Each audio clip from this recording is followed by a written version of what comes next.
to the chief of police. He then took liberty to forward to myself and Colonel Du Plessis in his office, probably for noting, maybe to it could have been anything, commissioners, but I suspect that this to me was very confusing as to the author of the email. It's somebody who doesn't even have power to deploy. Before we get to the power, which you do deal with, I think at paragraph 80 of your statement. My apology. I'm just interested in the communication of the decision. I know nothing about HR issues, but I would imagine that if you are being redeployed, someone must write to you directly and say, Colonel Tipper, I am now redeploying you, and from now onwards you are going to be stationed at OR Tambo International Airport. I just find that strange, and to say it's strange, I think it's even an understatement. It speaks to the management that is within the department, where such emails would be reduced to writing. You're not even sure as to whether it's an instruction or is it still on a consultation basis, if it's anything to go by. It is the EMPD. So you are saying basically to this day, you never ever got any communication that was directed to you with regard to the redeployment? Commissioners, I had on numerous occasions requested for my redeployment to be in writing. I have strings of emails sent to the author of the email, including the office of the chief of police being Chief Mapieye, but seemingly nothing was forthcoming. That eventually when a grievance was lodged, it was lodged in the absence of a redeployment letter. So effectively, the writer of KX8 took the view that this will eventually reach you through other people who may, by their own choice, share this with you. I honestly don't know what the author was thinking in this regard, Commissioner. Since the affected people will be media and PR unit, it was only fitting that even on a level of noting purposes that, would have included me as the commander for the media and PR.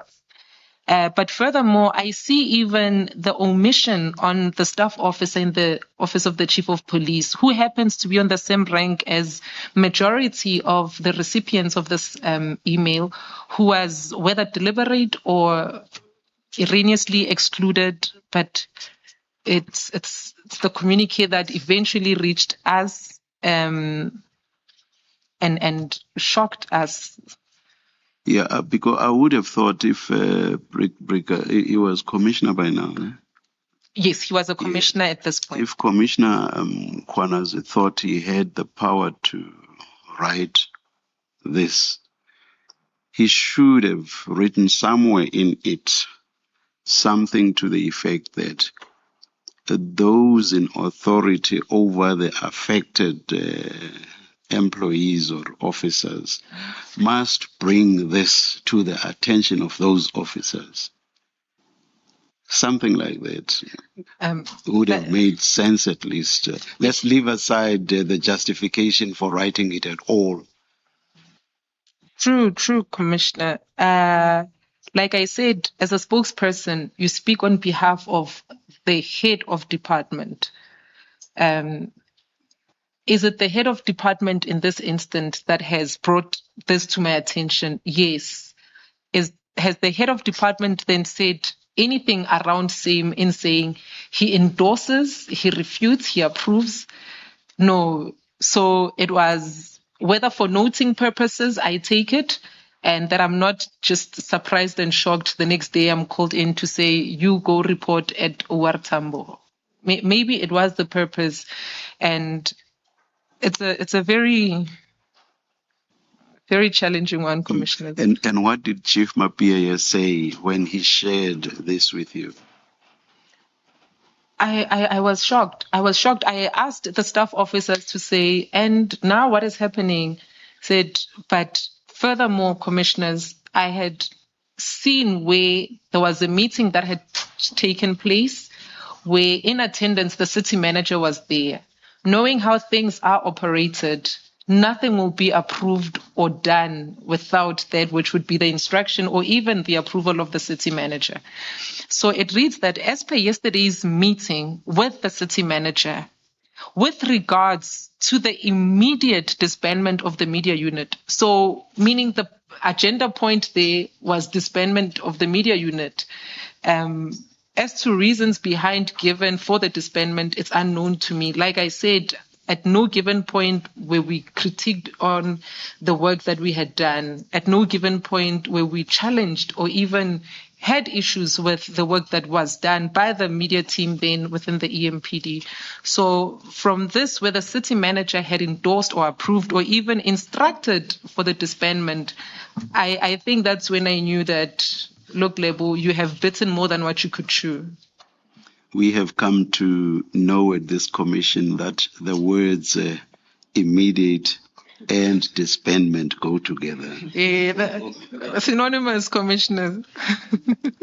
Yes, Ms. Muhlasedi. Let me just ask this.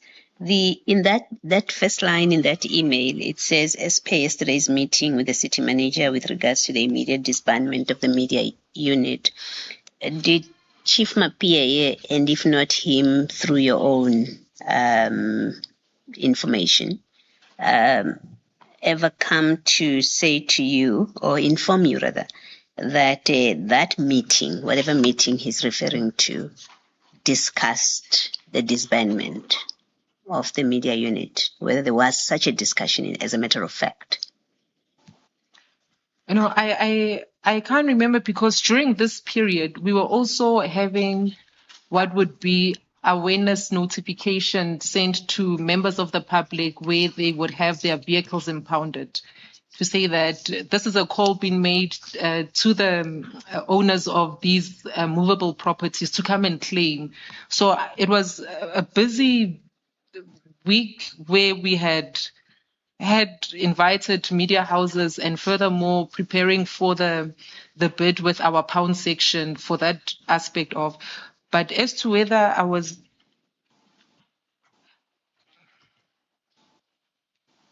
I can't remember. I can't remember, and maybe I wouldn't have received it as a shock.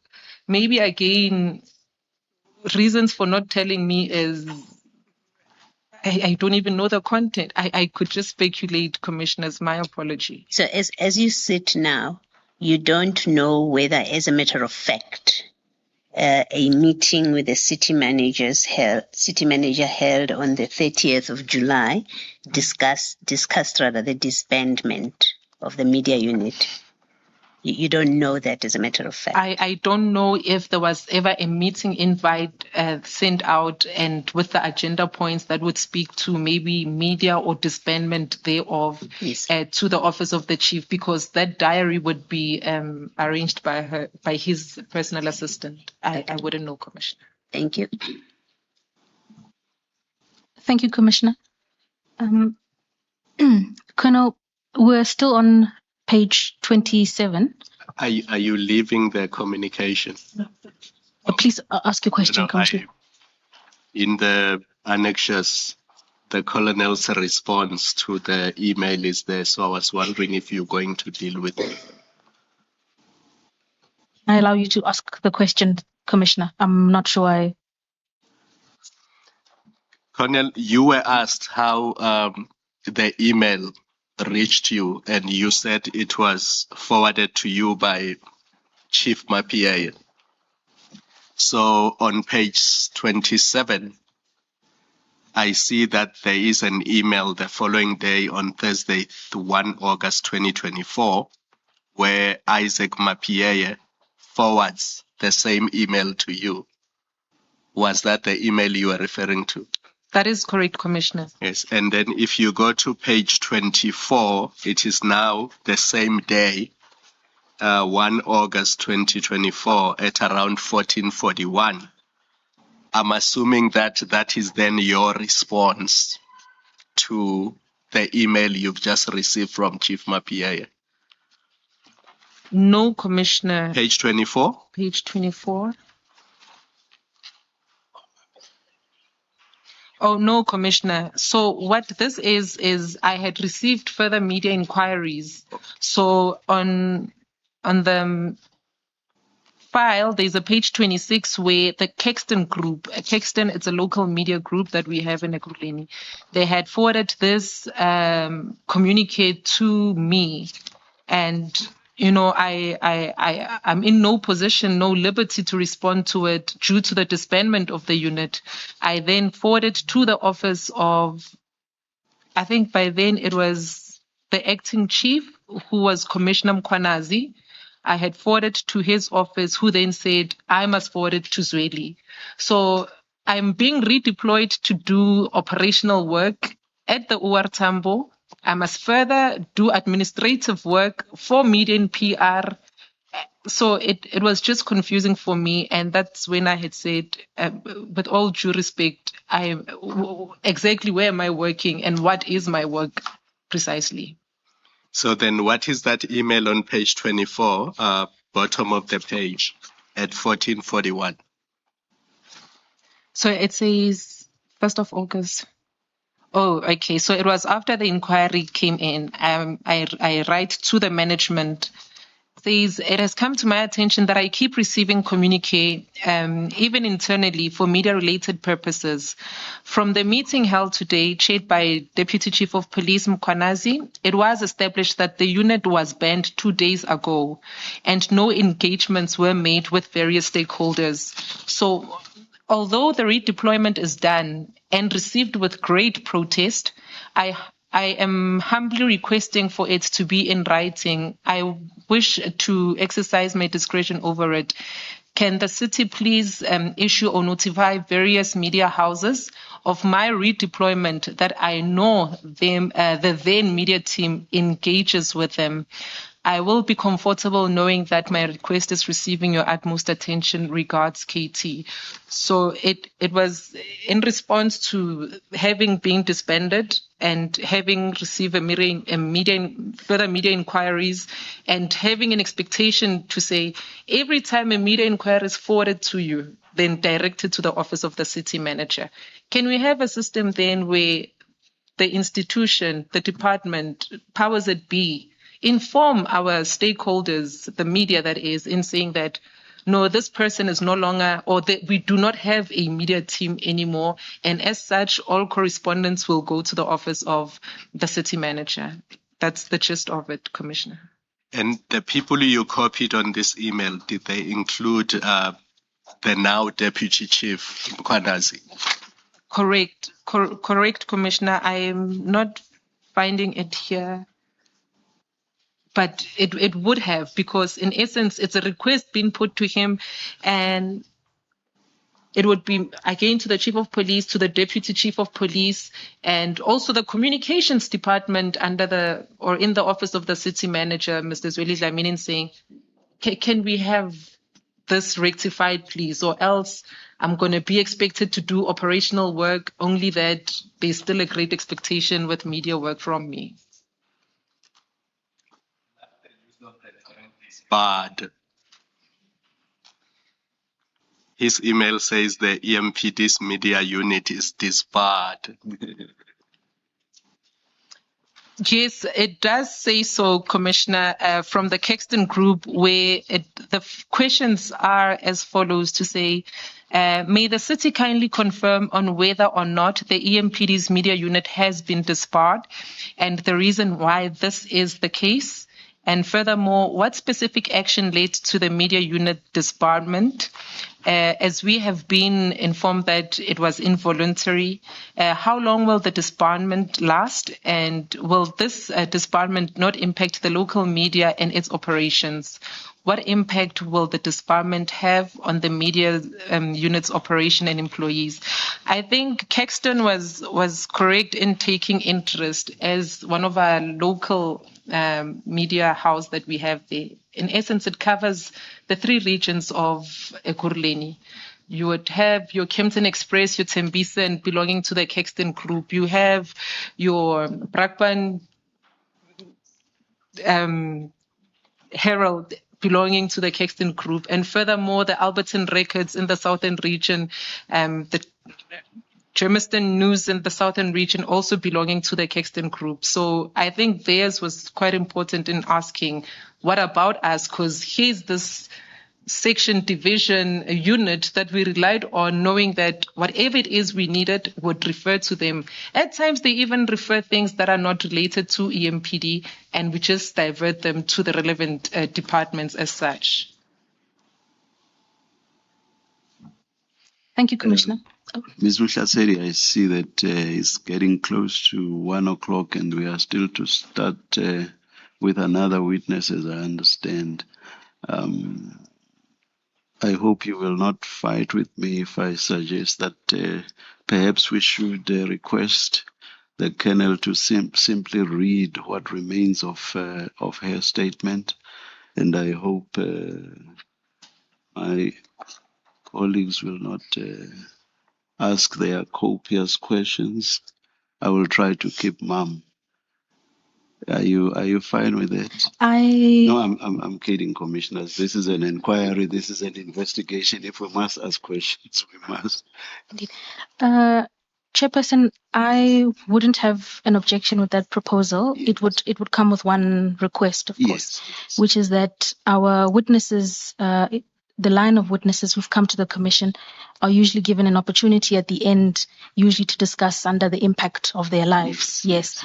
Colonel Tipper didn't have an opportunity to do that in her witness statement. Yes. So if she would be provided, no, by with all means. Otherwise, by all means. Yes. By all means, yes. And by that I don't mean if, for example, you want to substantiate on an issue, please feel free to do so. Thank you, Commissioner. Thank you. Will you direct the witness to the relevant? we were. Thank you, Chairperson. Thank you. Colonel, we are on page 20 of your witness statement. You were at paragraph 80. And following on from the direction from the chairperson, please read. So the email is then sent to myself and Colonel Duplessis, who's the staff officer, shocked as to the contents. What has happened now? What have we done? Well, I think looking at the content thereof and the author, I had then understood to say, but no, wait. Who is redeploying me in this instant? Because he further says in the email that I taken a decision to please these people in this fashion. So is he now taking over the competency of what would be that restricted for the chief of police? Or is he now then saying that by powers vested in him through the office of the city manager, he's now taken a decision to do that? And why is he even the one to be announcing to the entire management of the department when the chief of police hasn't even had his input or even disseminated such information to us, the affected parties? And maybe he would have wanted to take in a process of consulting us and just, explaining the process and furthermore deploying us as it is rightfully his competency to do and prerogative.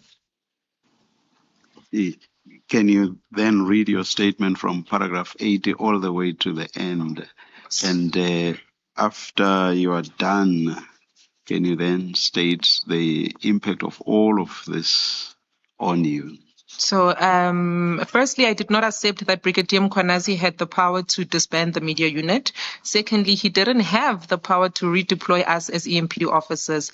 That is a power and competency exercised by the chief of police as the head of department. But from reading the email, it was clear that this took place with the approval of the city manager. I decided to put up a fight against the decision. I attended a meeting in Germiston on the 2nd of August 2024, I relayed my questions to him and wanted to understand reasons given wanted to understand the basis for disbanding the media unit. No direct or sufficient answer was provided to me. In order to protect myself, I requested that my redeployment be placed in writing. It was at that stage clear to me that a proper process was not followed for the disbandment and the purported deployment. I demanded to be provided with a letter confirming my deployment in writing. I resolved to institute a grievance against the decision makers, and a written document would assist with this. Brigadier Mkhwanazi, the commissioner now, had committed and said that he would prepare the redeployment letter for me. After I left his office at the end of the meeting, Brigadier Mkhwanazi said to me that I must not challenge the city manager. I explained that I was not challenging the city manager, but am challenging the procedure adopted. And Brigadier Mkhwanazi never sent me a redeployment letter. To date, even seated here, I haven't received a redeployment letter. I then lodged a grievance, and that just took the route of labor matters. And that was the Ekurhuleni Metropolitan Police Department EMPD spokesperson, Lieutenant Colonel Kolobige Tepa. That was directed by the chairperson at the Madlanga Commission to finish reading her statement to the end, as well as indicate how the ordeal of being told to back off impacted on her. And as the commission also has another witness to follow, and she's got to do that now. She's testifying before the Madlanga Commission of Inquiry. And that's where we got to leave it for today. From the team and myself, we'll see you next week, same time, same place. Ciao for now. Arrivederci. 48 nations, one dream. The FIFA Under-17 World Cup hits Qatar, and Mzansi's Amajimbo are in the fight. It's game on everywhere. From 3 to 27 November, catch the action live on SABC Plus, SABC Radio, and SABC TV. Download SABC Plus now. Stream, listen, watch. SABC Sport, for the love of the game.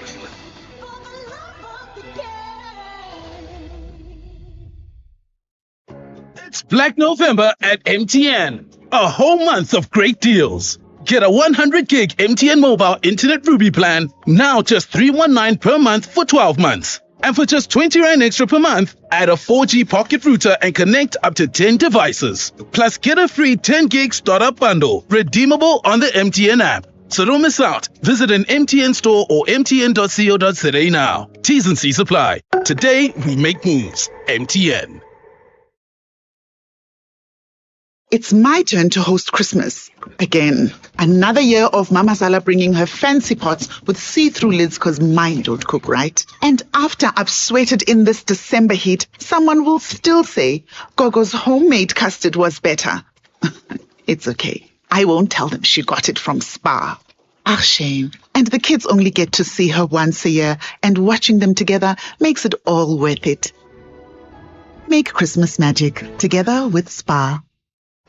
This Monday evening at 7 on My Design Rules. It's all about comfort and style as the duos take on The Lounge. With a fully open plan living area to work with, they'll have to design with intention if they want to bring the kitchen, dining, and lounge together into one cohesive space. And each week is one step closer to the grand prize of up to 600,000 Rand in cash. That's Monday evening at 7, repeat Saturday at 2, and Sunday at 4 p.m. Only on S3.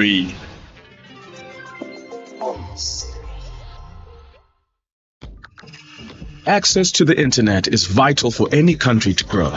That's why the recent 6.75 billion Rand digital infrastructure deal that Standard Bank Corporate and Investment Banking facilitated between Telkom and an Actors-led consortium is so transformational for South Africa. It unlocks growth and provides internet access to underserved communities who will now have access to the internet for the very first time. Search CIB Stories of Impact to watch the full story. Standard Bank is an authorized FSP and registered credit provider. T's and C's apply. Here, there, and everywhere. SAFM 105.7 FM in Cape Town.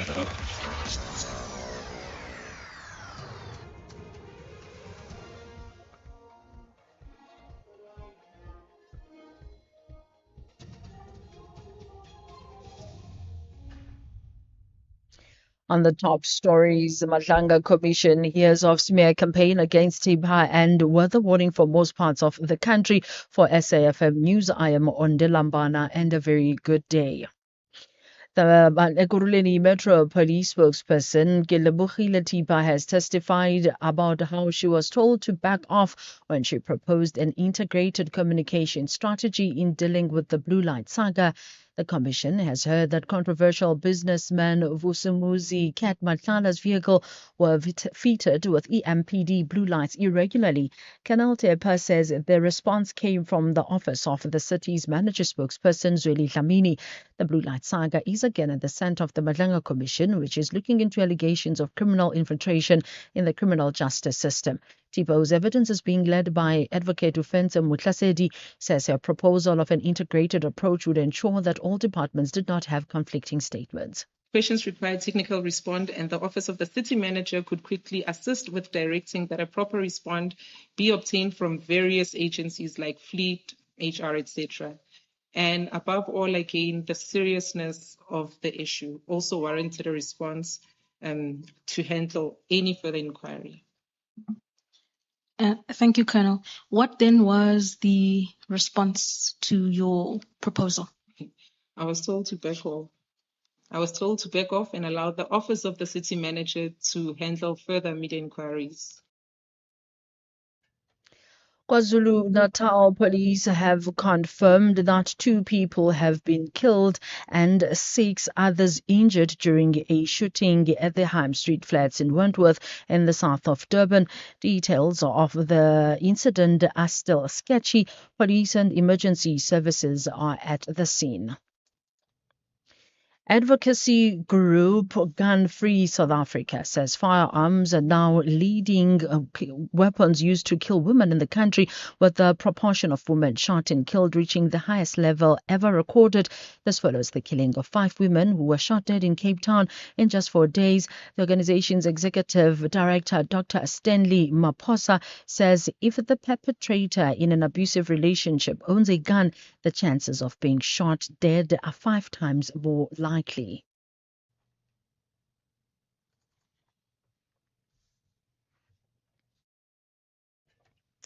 The South African Weather Service has issued a level 5 warning, which could result in severe thunderstorms over the central interior of the country over the weekend. The warning is for provinces such as Gauteng, Mpumalanga, KwaZulu-Natal, and parts of the Eastern Cape and Western Cape. With just a week before the start of the G20 Leaders Summit in South Africa, President Cyril Ramaphosa says he's happy at the country's preparedness to host the meeting of the most industrialized nations. He was speaking to media during a walkabout at the Walter Sisulu Square of Dedication in Soweto. Ramaphosa led the CEO's clean-up campaign ahead of the summit, together with the Johannesburg City Mayor Dada Morero. He later visited the summit venue, the Nasrec Expo Center, to see its state of readiness. The president says so far he's happy at the work that has been done.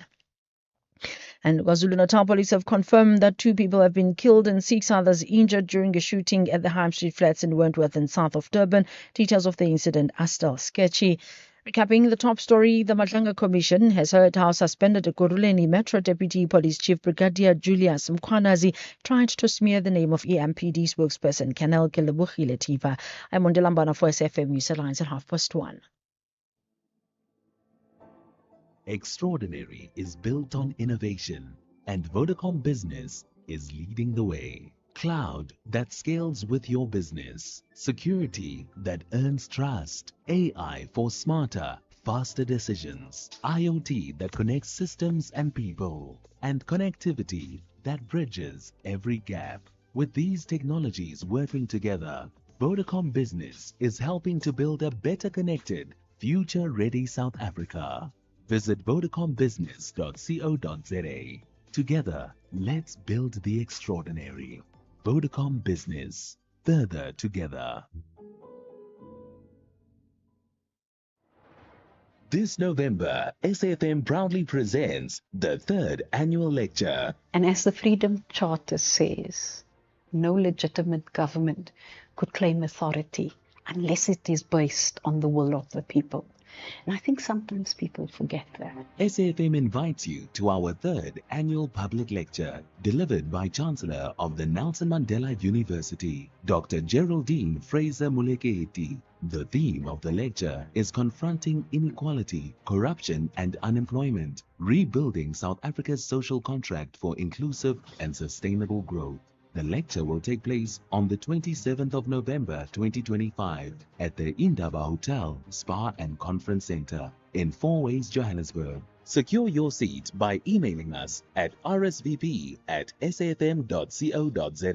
SAFM, leading the conversations that move us. SAFM 104 to 107 nationwide. These are the weekend shows on SAFM. Music of Africa with Shayla Ndikumana. The Weekend View with Bongiwe Swane. The Jet Set Breakfast with Michelle Constant. Seasons with Khomotso KG Mweketsi. The Soundtrack of Your Life with Ernest Pillay. Weekend Soundowner Classics with Kutlwano Masote. Spotlight with Zai Khan. The Weekend with John Gerika. Shifting Your Lens with Bertha Charuma. This is SAFM.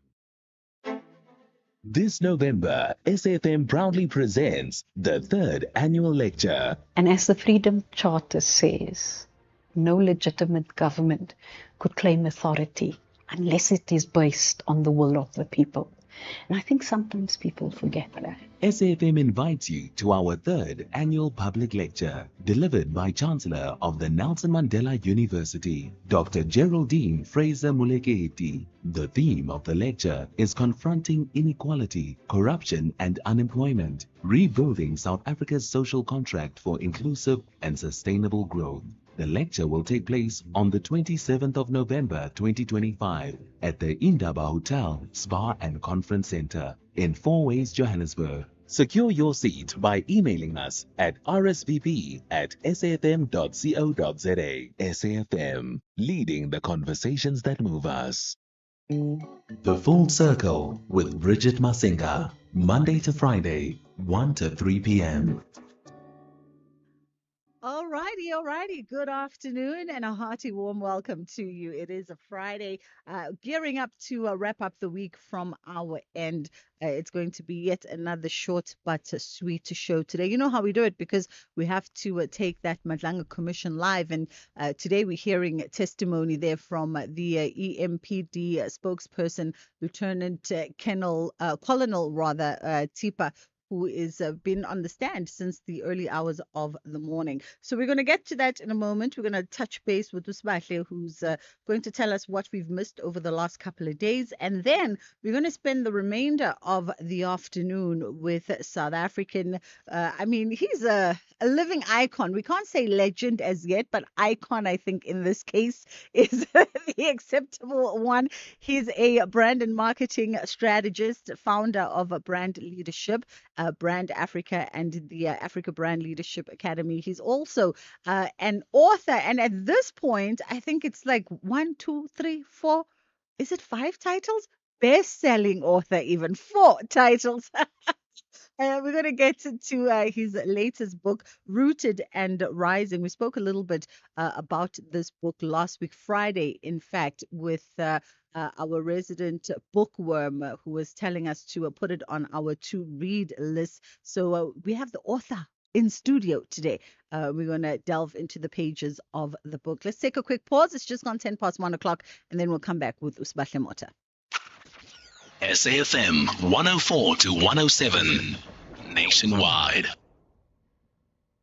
Bridget Masinga on SAFM. Part of your work is challenging leaders to rethink or perhaps have a different view of what wellness in the workplace looks like?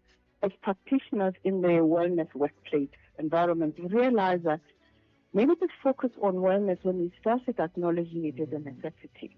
Focus on the individual. Let's go and do a wellness day. Let's go and take people to spas and that.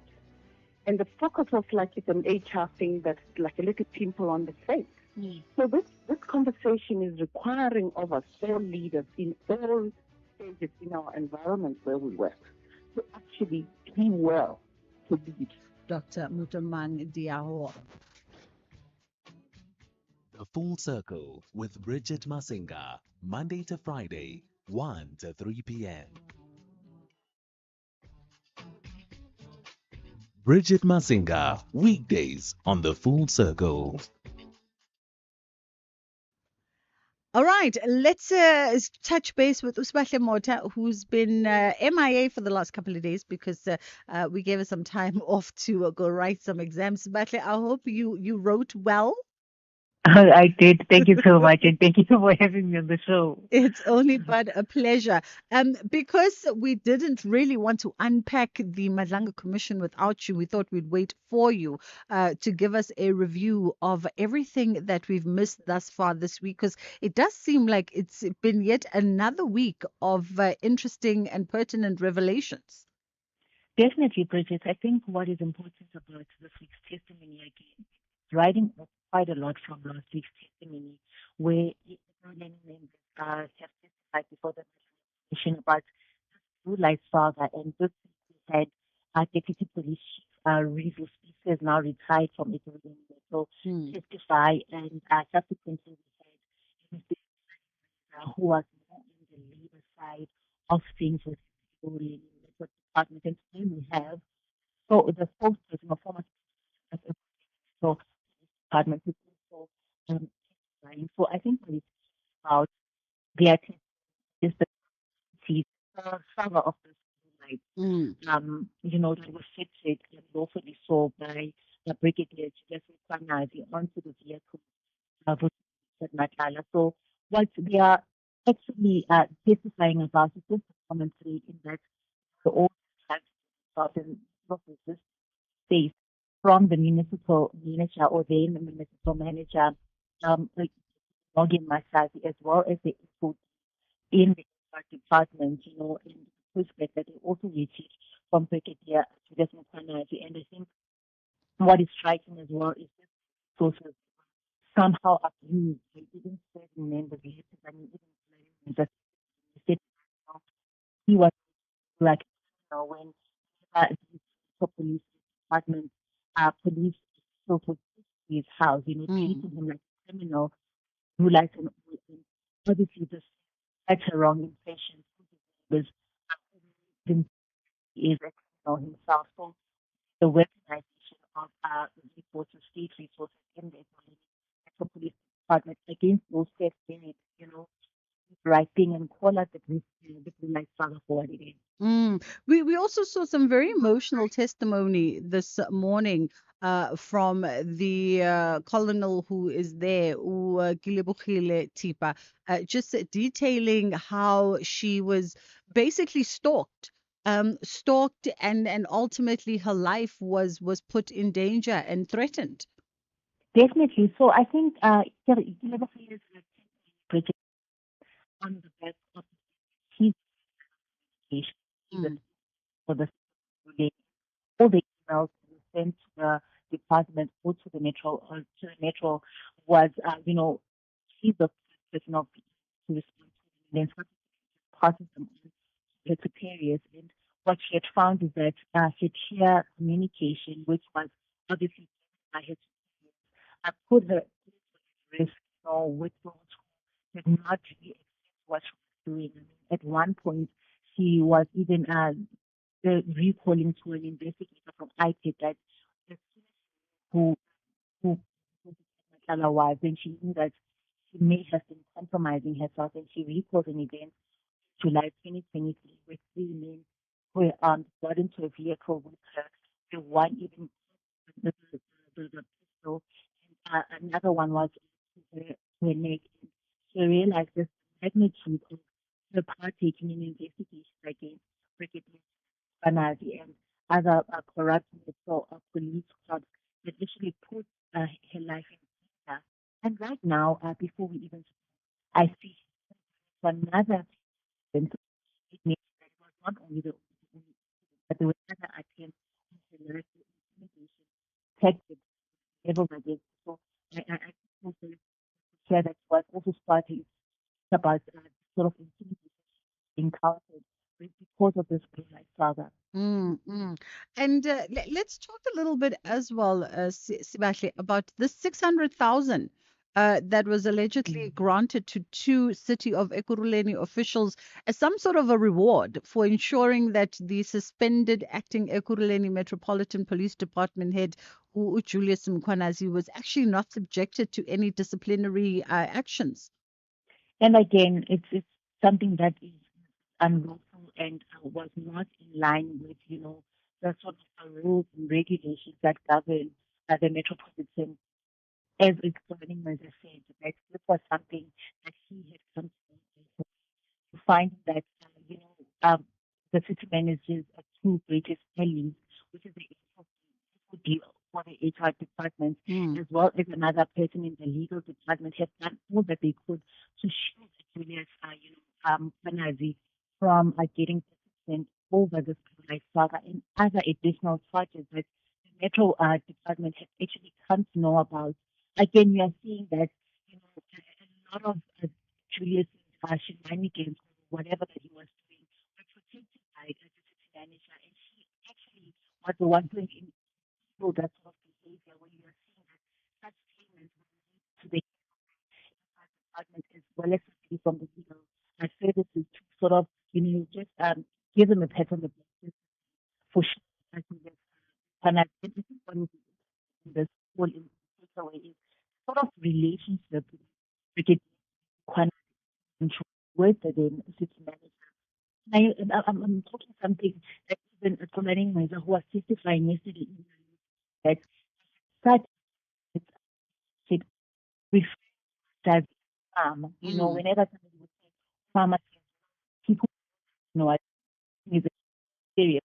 I think what the commission also needs to possibly delve into the nature of the relationship that exists between Imogen Mashadi, manager, as well as Julius Mkhwanazi, and why she felt like she needed to protect him by hook or Well, listen, it's been quite the week indeed, and I guess we're going to wrap it up on yet another spectacular note today.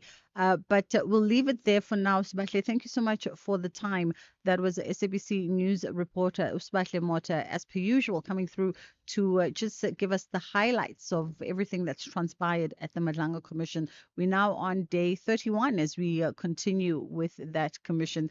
Just looking at it, by the way, on SABC News 404 today, I see that even the cameramen have decided to start being creative with some of the camera shots of the commission. This whole morning, they've been playing with close-ups of the commissioners, and we're able to see their expressions and everything up close and personal. So everyone trying to now find some creative liberty and other ways of keeping us engaged at the Madlanga Commission. Let's take a quick pause. We'll come back and we'll be in conversation with founder of Brand Leadership, Brand Africa.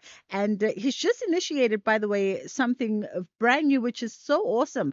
He'll tell us more about how the proceeds of his latest books, Rooted and Rising, as well as The Traveler, are going to be invested in the newly established Africa Brand Leadership Education Fellowship and Trust. It's 20 past 1 o'clock on The Full Circle with myself, Bridget Masinga.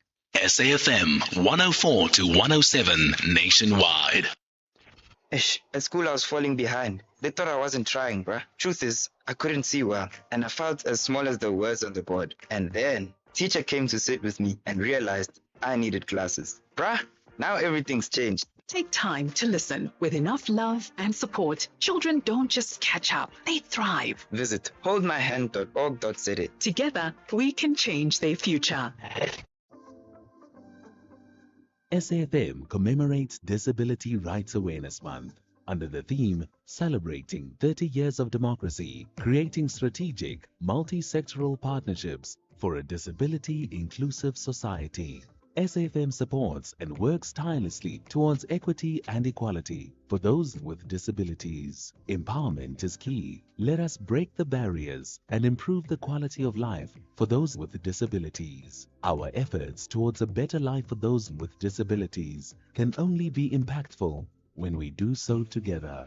We do not tolerate any kind of discrimination. Disability Awareness Month 2025 on SAFM 104 to 107 FM nationwide, leading the conversations that move us.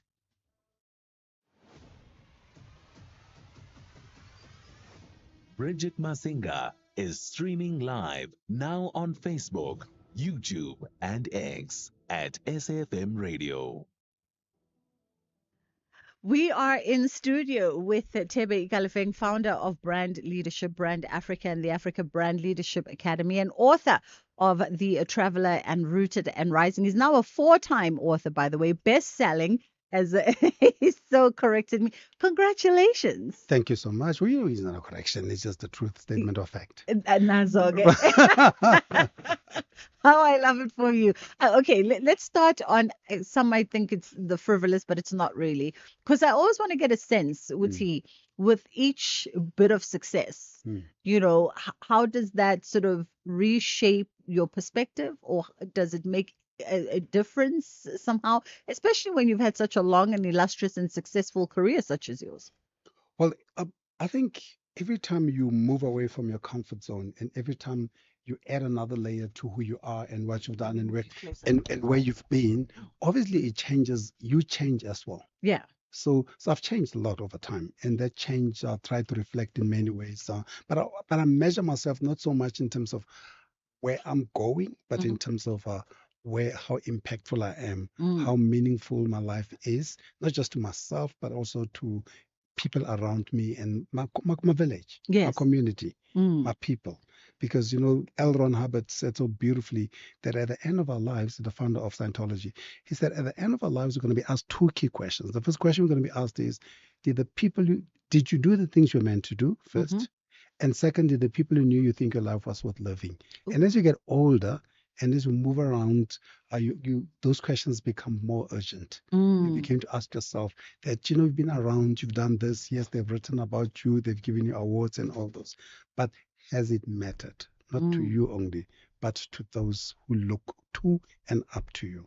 And I love, what you just say in terms of that quote, because I also think it speaks to Rooted and Rising, right? And a lot of the book speaks around legacy and is anchored around this concept of legacy, and the move towards being purposeful in one's life.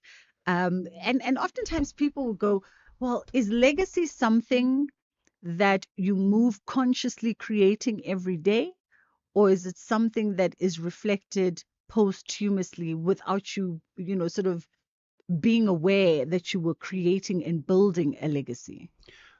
The way I look at it, and I like to say it, is that you should, as a rule, I don't know whether you do it. It sounds morbid, but I write about it in the book as well. That what I do for a living, I read obituaries. Yes. I love opening up obituaries. And even growing up as a child, we used to sit and write in the book as well. We used to sit around my mother's pilot radio, my grandmother's pilot radio, Kimberley in the township, and we used to listen for the tatulo, bereavements. And they'll always say, when they close the bereavement, he will be remembered for. And when I read the obituaries in the newspapers and all those, they always start with a headline. Yes.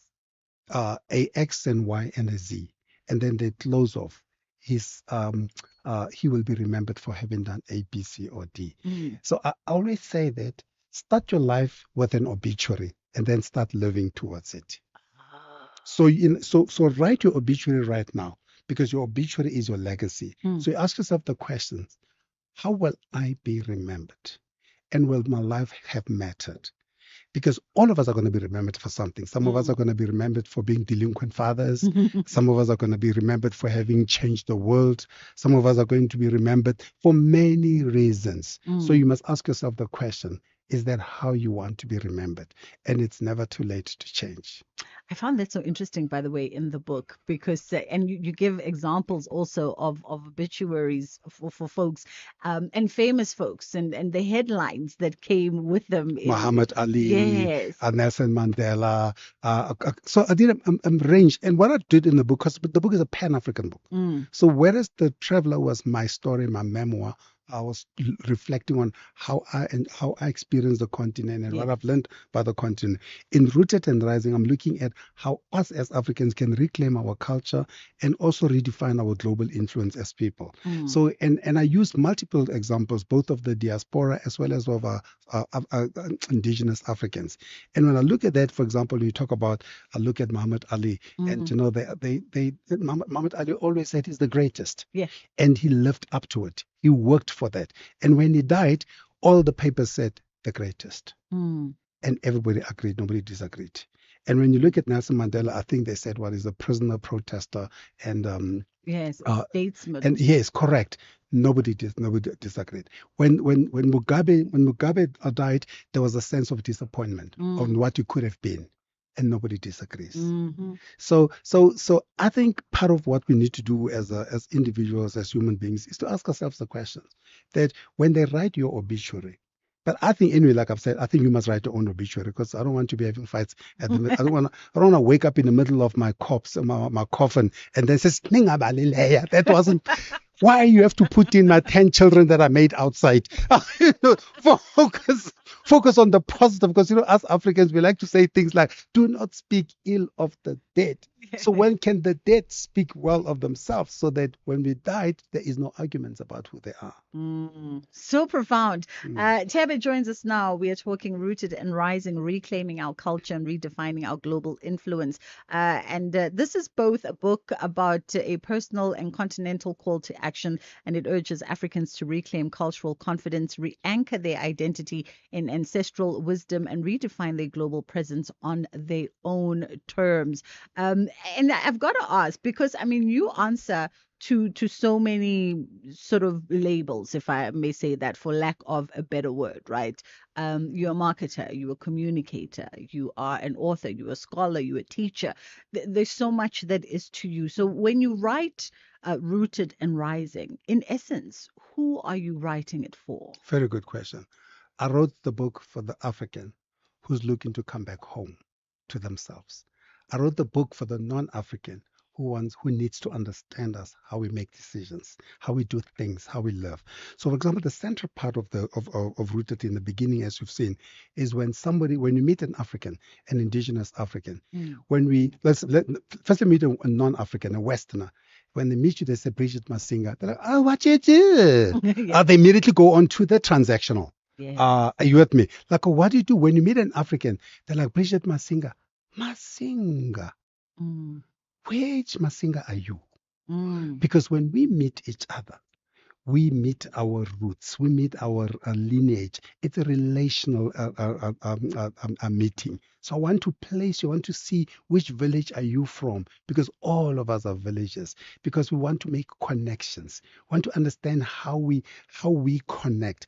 And the reason we want to do that is because we also then want to have a perspective on how you do things and why you do things. Because then we get to find out, is a Masinga, the Masingas, we know them. The Masingas are known for doing X and do Y and to Z.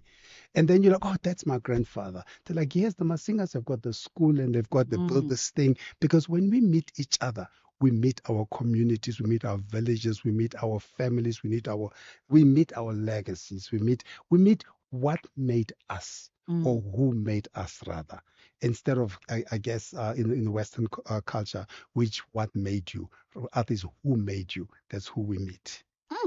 We're going to pause on that thought for a second as we take the headline news with Onde Lambana, and then we'll come back on the other side and continue our conversation. Thank you, Bridget. On the news headlines, President Cyril Ramaphosa says the G20 Leaders Summit starting in Johannesburg next week will go ahead as planned, with or without the U.S. President Donald Trump and its delegation. The Madlanga Commission in Pretoria has heard how suspended Ekurhuleni Metro Deputy Police Chief Julius Mkhwanazi tried to smear the name of EMPD spokesperson Gilebogile Tiepa. And the majority of political parties in the Gauteng legislature have rejected a DA-sponsored motion of no confidence in Gauteng Premier Panyaza Lesufi. They include the EFF, Patriotic Alliance, Action SA and Umkhonto Wesizwe Party. A full update follows at the top of the hour. SAFM 104 to 107 nationwide. This November, SAFM proudly presents the 3rd annual lecture. And as the Freedom Charter says, no legitimate government could claim authority unless it is based on the will of the people. And I think sometimes people forget that. SAFM invites you to our 3rd annual public lecture, delivered by Chancellor of the Nelson Mandela University, Dr. Geraldine Fraser Muleketi. The theme of the lecture is Confronting Inequality, Corruption and Unemployment, Rebuilding South Africa's Social Contract for Inclusive and Sustainable Growth. The lecture will take place on the 27th of November 2025 at the Indaba Hotel, Spa and Conference Center in Fourways, Johannesburg. Secure your seat by emailing us at rsvp@safm.co.za. SAFM, leading the conversations that move us. You are listening to The Full Circle. I mean, some of my thoughts that I have off air and then I have to pause them and then they're not relevant for on air. It's just gone 1:30. We are hanging out with Teve Igalufeng for full access today as we talk Rooted and Rising, his newest book that follows the traveler. And whilst, as he said, the traveler was really more of a reflective narrative on his life story, his journeys through the continent and his discoveries, Rooted and Rising shifts the focus a little bit towards grounding and purpose and uplifting others. And let's ask this, like, what inspired that transition from the traveler, for instance, to this, which is more a book about building? I think it's almost a how to call yourself back to your Africanness. Correct. And how to also use that in what you've spent your entire career doing, teaching us about branding. So the traveler was a one-way conversation. It was me relating to my story. And then along the way, people kept saying to me, oh my goodness, how did you do that? How did you transition from this? What did you learn that helped you? What helped shape how you begin to think and how you do things? And then I started writing a book on food and unpack. I started writing a book on food and African food. And I was speaking to a friend of mine in London who's Zimbabwean, and she's written a book on me on Hafiriti, which is high fields in English. Oh, okay, but the Zimbabweans call Hafiriti, which is papa and morojo and nama, morojo and nama mixed together. Mhm. That's how they cook it. And then I said to her, I want to put your recipe in my book because I want you to tell me what inspired that meal. And she started telling me the story. And then she says, as my mother would cook this, she'd play this song and all those things. And then I started thinking, when I was speaking to different chefs around, I was like, there's a lot about our culture that we don't tell. There's a lot of ways that we are always waiting to be explained instead of explaining ourselves. So this book was to say, this is who we are. This is why we do things the way we do them. This is how we do things. So that what inspired this was my own reflection back forward. But I said, but as I said to you earlier offline, that Rooted and Rising is not my book. Yeah. It is our book. Because I'm writing in there the narratives from across Cape to Cairo. You'll see references from all the different cultures, the symbolism, the music. And of course, it's a different book because it's probably one of the first books which has got a playlist after every chapter. And it's got symbolism from before every chapter, and it's got proverbs from all over the continent. It mixes it all because that's our culture. The only thing I missed in the book, by the way, which I should have done, is I should have put in the food at the end of the chapter. So the next iteration of this book, I'm gonna put food in the end of the chapter, so that as you're going through and reflecting on who you are, and you wanna come back home, you must also know what you need to be eating. and as you're playing the beautiful music from around the continent at the end of every chapter. I'm sure guys gonna play some of our songs. I'm sure they would. I'm sure they would. And in the book as well, you talk around, and you talk about Africans constantly waiting to be told who they are. You break down, and earlier on in the book, you break down the concept of um branding, of personal branding, especially, that it's not an alien thing from who we are as Africans. No, we have been branding is our thing because our grandparents, and they say that it started in 2000 BC or something, but our grandparents, we know, they used to take the iron and mark the goat and the sheep and the cattle because that's called branding. And it started in 2000 BC. Of course, they had a different narrative then because a negative and a positive. On the negative side, they used to use it to mark the slaves. So, and they used to use to mark the slaves, and then, but on the positive side, they also used to use it to mark the cattle, to differentiate the cattle. So, and so then I reflect. I say, oh, but branding started here. It's just that the Western people gave it a name, as it is with a lot of the things that we create. And in this book, I'm trying to reclaim who we are, reclaim our ideas, reclaim the things that make us African. Because Westerners have given names and labels to the things that we do every day. Because to us, it's a way of life. To them, it's a way to the bank. Okay. I want to touch so much on the book because also just the concept of raising, right? We've spoken about the rooting, and now we want to speak about the rising and the raising of, and what that actually speaks to. But I also want to speak about, because there's a chapter that you write about changing seasons. And so important that we've spoken a lot about pivoting during the COVID years. And I think the book illustrates some interesting examples of when you are being pushed by success, but also just getting to the cap of maybe your idea of success as. Correct. Sometimes you change because of the circumstances. Yeah. Sometimes you change because as a person you have changed and you want to just pivot. There's multiple examples of negative and positive, but I try to find the positive in every single one of them. I look at my friend Happy Njingila, for example, and Happy is a celebrated marketer, Hall of Fame marketer. Started the best agencies in the country, been marketing director of the best companies, probably one of the finest marketers this country has produced. Today he's advocating Njingile. He pivoted in the 60s to decide to go study law and move to a different area. Not because he was bored with marketing, because you're going to need marketing is the one thing you need everywhere. Even the churches will tell you without marketing, you cannot get enough tithes. So, without marketing, you can't get clients as a lawyer. So imagine a lawyer who's a marketer.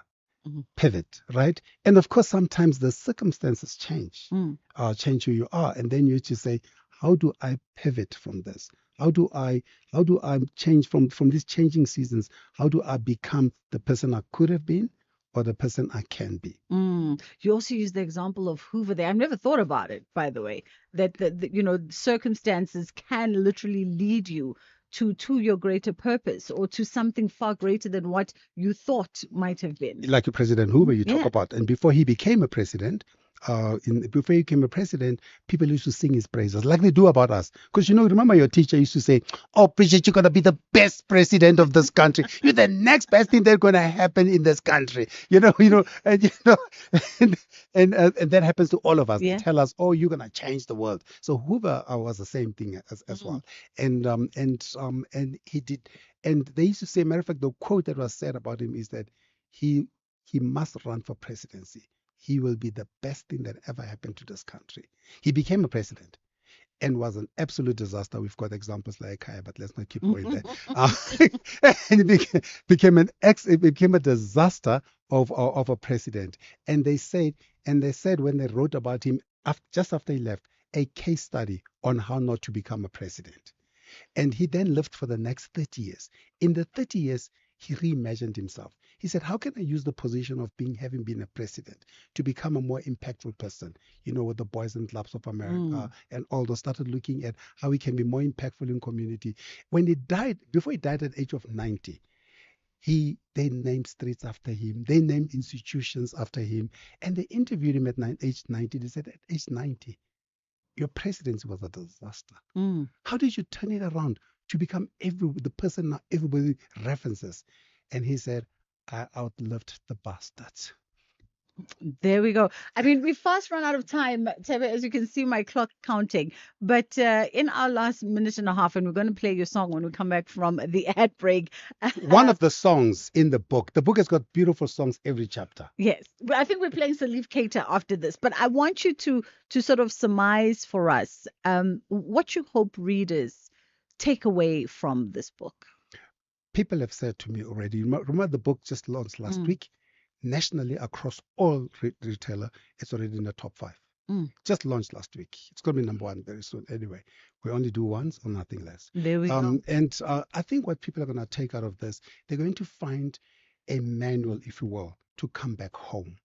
Because what I've also done beautifully in the book is I've included at the end of every chapter a series of questions and worksheets where they can now reflect on the lessons and ask themselves questions. It's about themselves asking questions. What does this mean to me? And how can I get back to myself? The book is a call to action, to return to us. Because for us to compete in the world, we cannot outdo the British at being British, the Italians at being Italians, the Americans at being Americans, but we can out-Africa them. And Africa is the future. And if Africa is the future, let us use that as a foundation. And the one thing that's going to distinguish us is our culture. Well, in fact, Africa, your time is now. As we wrap it up with Tebe Ikalafeng, we're going to take a quick pause and then we're going to come back on the other side of our ad break and get into our children's programming. We'll wrap up with Salif Keita, Africa. We promise. You'll listen to it in the car. It's just gone 20 to 2 o'clock on the Full Circle. This Monday evening at 7 on My Design Rules. It's all about comfort and style as the duos take on the lounge. With a fully open plan living area to work with, they'll have to design with intention if they want to bring the kitchen, dining, and lounge together into one cohesive space. And each week is one step closer to the grand prize of up to 600,000 Rand in cash. That's Monday evening at 7, repeat Saturday at 2, and Sunday at 4 p.m. Only on S3. These are the weekend shows on SAFM. Music of Africa with Shayla Ndikumana. The Weekend View with Bongiwe Swane. The Jet Set Breakfast with Michelle Constant. Seasons with Khomoto A.G. Mwekezi. The Soundtrack of Your Life with Ernest Pillay. Weekend Soundowner Classics with Kutlwano Masote. Spotlight with Zai Khan. The Weekend with John Ferrica. Shifting Your Lens with Bertha Charuma. This is SAFM. Extraordinary is built on innovation and Vodacom Business is leading the way. They provide the cloud that scales with ambition, AI that drives smarter decisions, and IoT that connects what truly matters, and secure connectivity that keeps everything moving. From small enterprises to public sector solutions, Vodacom Business is creating a future where every connection counts. Stronger businesses, thriving communities, a nation ready to lead. Visit www.vodacombusiness.co.za. Together, let's build the extraordinary. Vodacom Business, further together. SAFM 104 to 107 nationwide. Extraordinary doesn't just happen. It's built with every connection, every innovation, every leap forward. With Vodacom Business, you get cloud that grows with your vision, security you can trust, AI that drives smarter decisions, and IoT that connects what truly matters. Visit www.vodacombusiness.co.za. Together, let's build the extraordinary. Vodacom Business, further together. Expresso Morning Show has been nominated in 5 categories in the 3rd Annual National Film and Television Awards South Africa. It all happens on Saturday, the 22nd of November, 2025, at the South African State Theatre in Pretoria. And public voting is open from the 13th of October to the 20th of November at midday. So visit nationalfilmacademy.com, register, and vote for Expresso Morning Show in all 5 categories. Then, of course, catch us weekdays 6 to 9 a.m. right here on S3.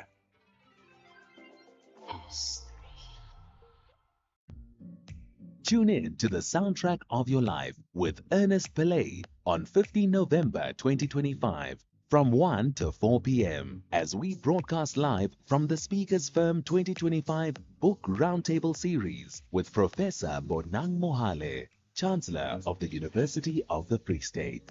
The Book Roundtable Series is a meeting of minds and generations anchored in thought, ethics, and action. Stream the conversation live on SABC Plus as well as our digital streaming platforms from 2 p.m. Speakers Firm Roundtable Discussions, powered by SAFM. SAFM, leading the conversations that move us. Africa's Innovation Network is growing with 14 unipods already transforming ideas into impact and 12 more on the way. Now the University of Johannesburg joins this movement with the launch of South Africa's first unipod, supported by the UNDP's Timbuktu initiative. Launching on the 17th of November 2025 in Auckland Park, UJ's unipod is set to empower entrepreneurs and shape Africa's innovation future. Don't miss it. SAFM 104 to 107 nationwide.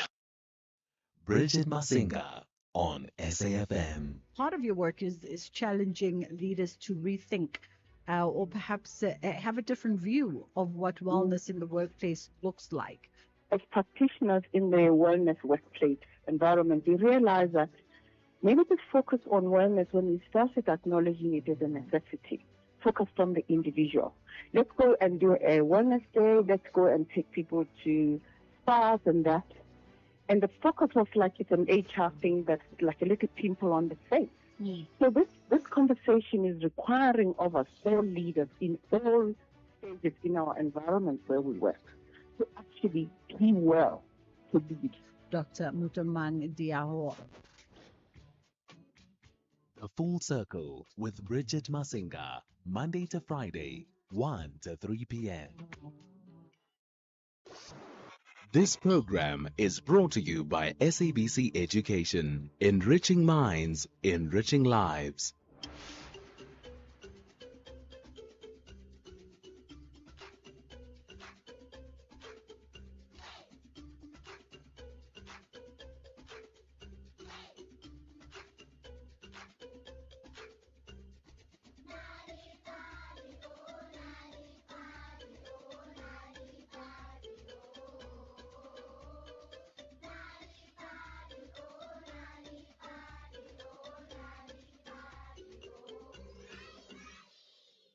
Hello, friends, and welcome to Nali Bali. Did you know that listening to stories is like opening a magical door? When we listen carefully, stories can take us far away, introduce us to new friends, and even teach us lessons that help us in real life. Listening is not just about hearing the words, it's about using our imagination to picture the characters, the places, and the adventures in our minds. And the more we listen, the more we learn new words, ideas, and ways of seeing the world. Sometimes when we don't listen closely, we miss the most exciting parts of the story. But when we pay attention, stories become alive, like a movie playing in our heads. So today, let's open our ears and hearts and get ready to enjoy a wonderful story together. Today's story is called Stories That Heal, written by Lishahonolo Riba. But before we listen to today's story, let's all get up and...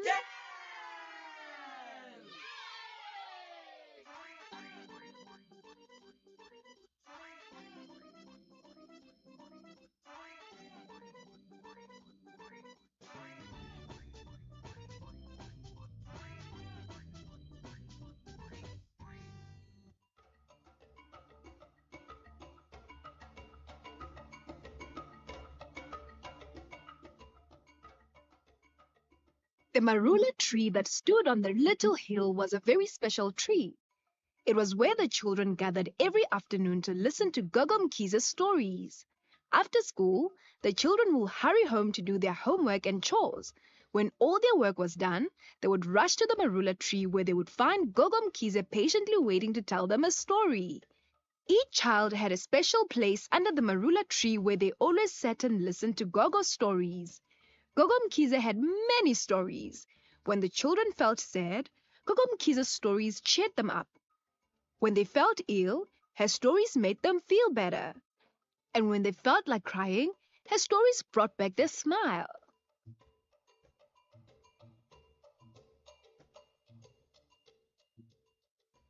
One afternoon, the children rushed to the marula tree as they always did. But when they arrived, they found something very unusual. Gogom Kiza was not waiting for them as she always did. Guys, where's Gogom Kiza? Vuyo asked, looking around. I think she's running a bit late. Kensani responded. But Gogom Kize is never late. She's always on time, said Tando confidently. Guys, I think we should just sit down and wait for her. Maybe she'll arrive soon. The children sat in their favorite spot under the marula tree and waited patiently. But there was no sign of Gogom Kize. I don't think Gogom Kize is coming today, Tando said at last.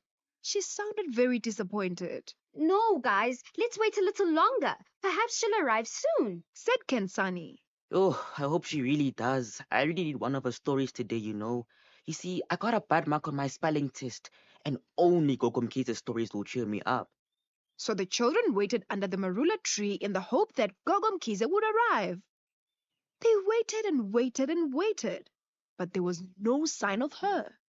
Guys, I think we should just go home. We'll come back tomorrow afternoon.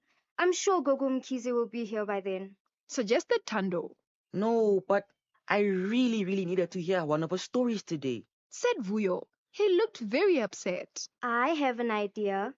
Everybody knows Gogom Kize. Let's ask someone where she lives, and then we can go and see if she's home, said Tando. The children soon found out which house was Gogom Kize's. When they arrived, they knocked on the door. Come in. They heard Gogom Kiza say, but her voice sounded croaky. Cautiously, the children opened the door. Come on, you go in. Okay, fine, I'll just go in. Gogom Kiza? Shut up, I told you it's not a house. Vuyo said, I'm in here. Gogom Kiza responded from the bedroom. The children made their way to the bedroom. To their surprise, they found Gogom Kiza in bed. Gogom Kize, why didn't you come to the marula tree to tell us a story today? Kensani asked. Yeah, Gogom Kiza, you know, I really needed a story today. Vuyo said, sadly. My children, please do forgive me for not coming to the tree to tell your story today. I am not feeling well. I have a fever, said Gogom Kize. The children looked at Gogom Kiza with big eyes. They could see that she was ill and that she was the one who needed cheering up.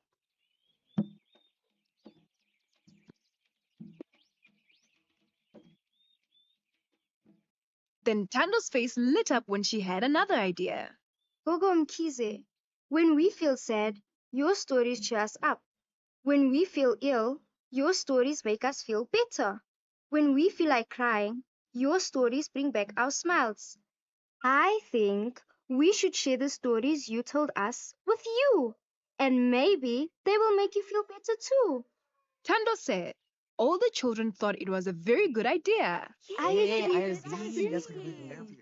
One by one, the children told the stories that Gogom Kiza had told them. And as the children told their stories, Gogom Kiza's face started to lit up. Vuyo, who also needed cheering, started smiling. My children, thank you very much for sharing these stories with me. It felt like I was hearing them for the very first time, and I feel so much better now, said Gogom Kize. You know what, Gogom Kiza? I don't feel so bad about the little mark I got anymore. You know why? Because I know that I will do better next time, said Vuyo with a big smile on his face. Thank you very much for coming to see me, my children. But I am feeling a little tired. I need to rest so that I can get better quickly, said Gogom Kize as she closed her eyes.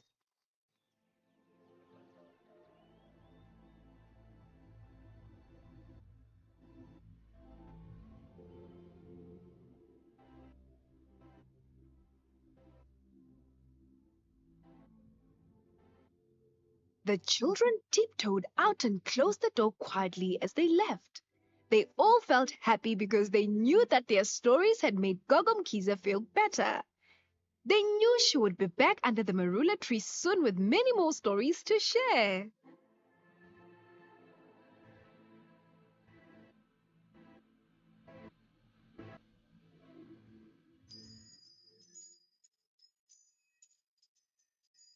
And so we come to the end of another Nali Bali story time. Today's story was called Stories That Heal, written by Lishono Loriba.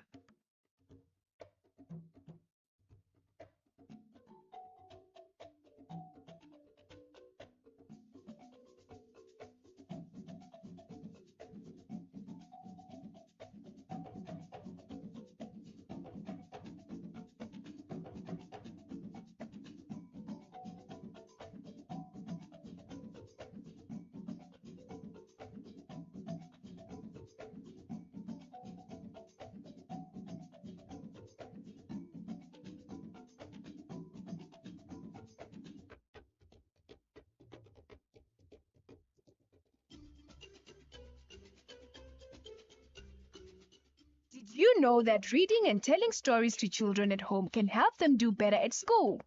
If you want free stories to read to your children or for your children to enjoy on their own, visit the Nali Bali website www.nalibali.org or Mobi site www.nalibali.mobi. You will find stories in 11 South African languages, as well as tips for reading and sharing stories with your children to grow their potential. Also look out for the bilingual Nali Bali Reading for Enjoyment supplement with great children's stories and activities, available in newspapers. Nali Bali, it starts with a story.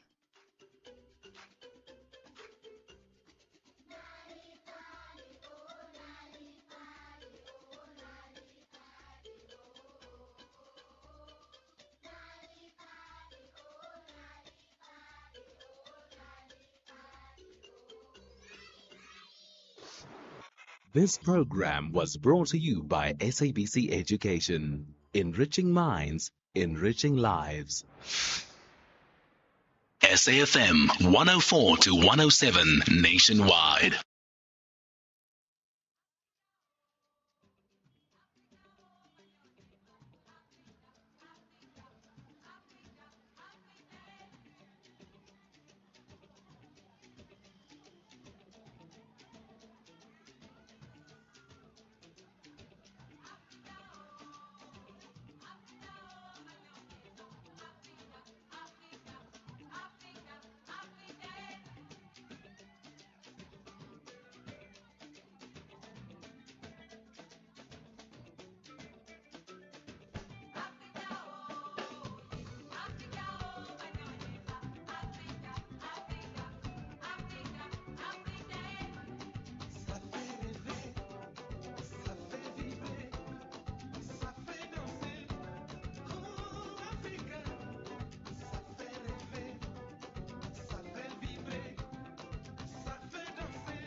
Bossez beaucoup, mangez beaucoup.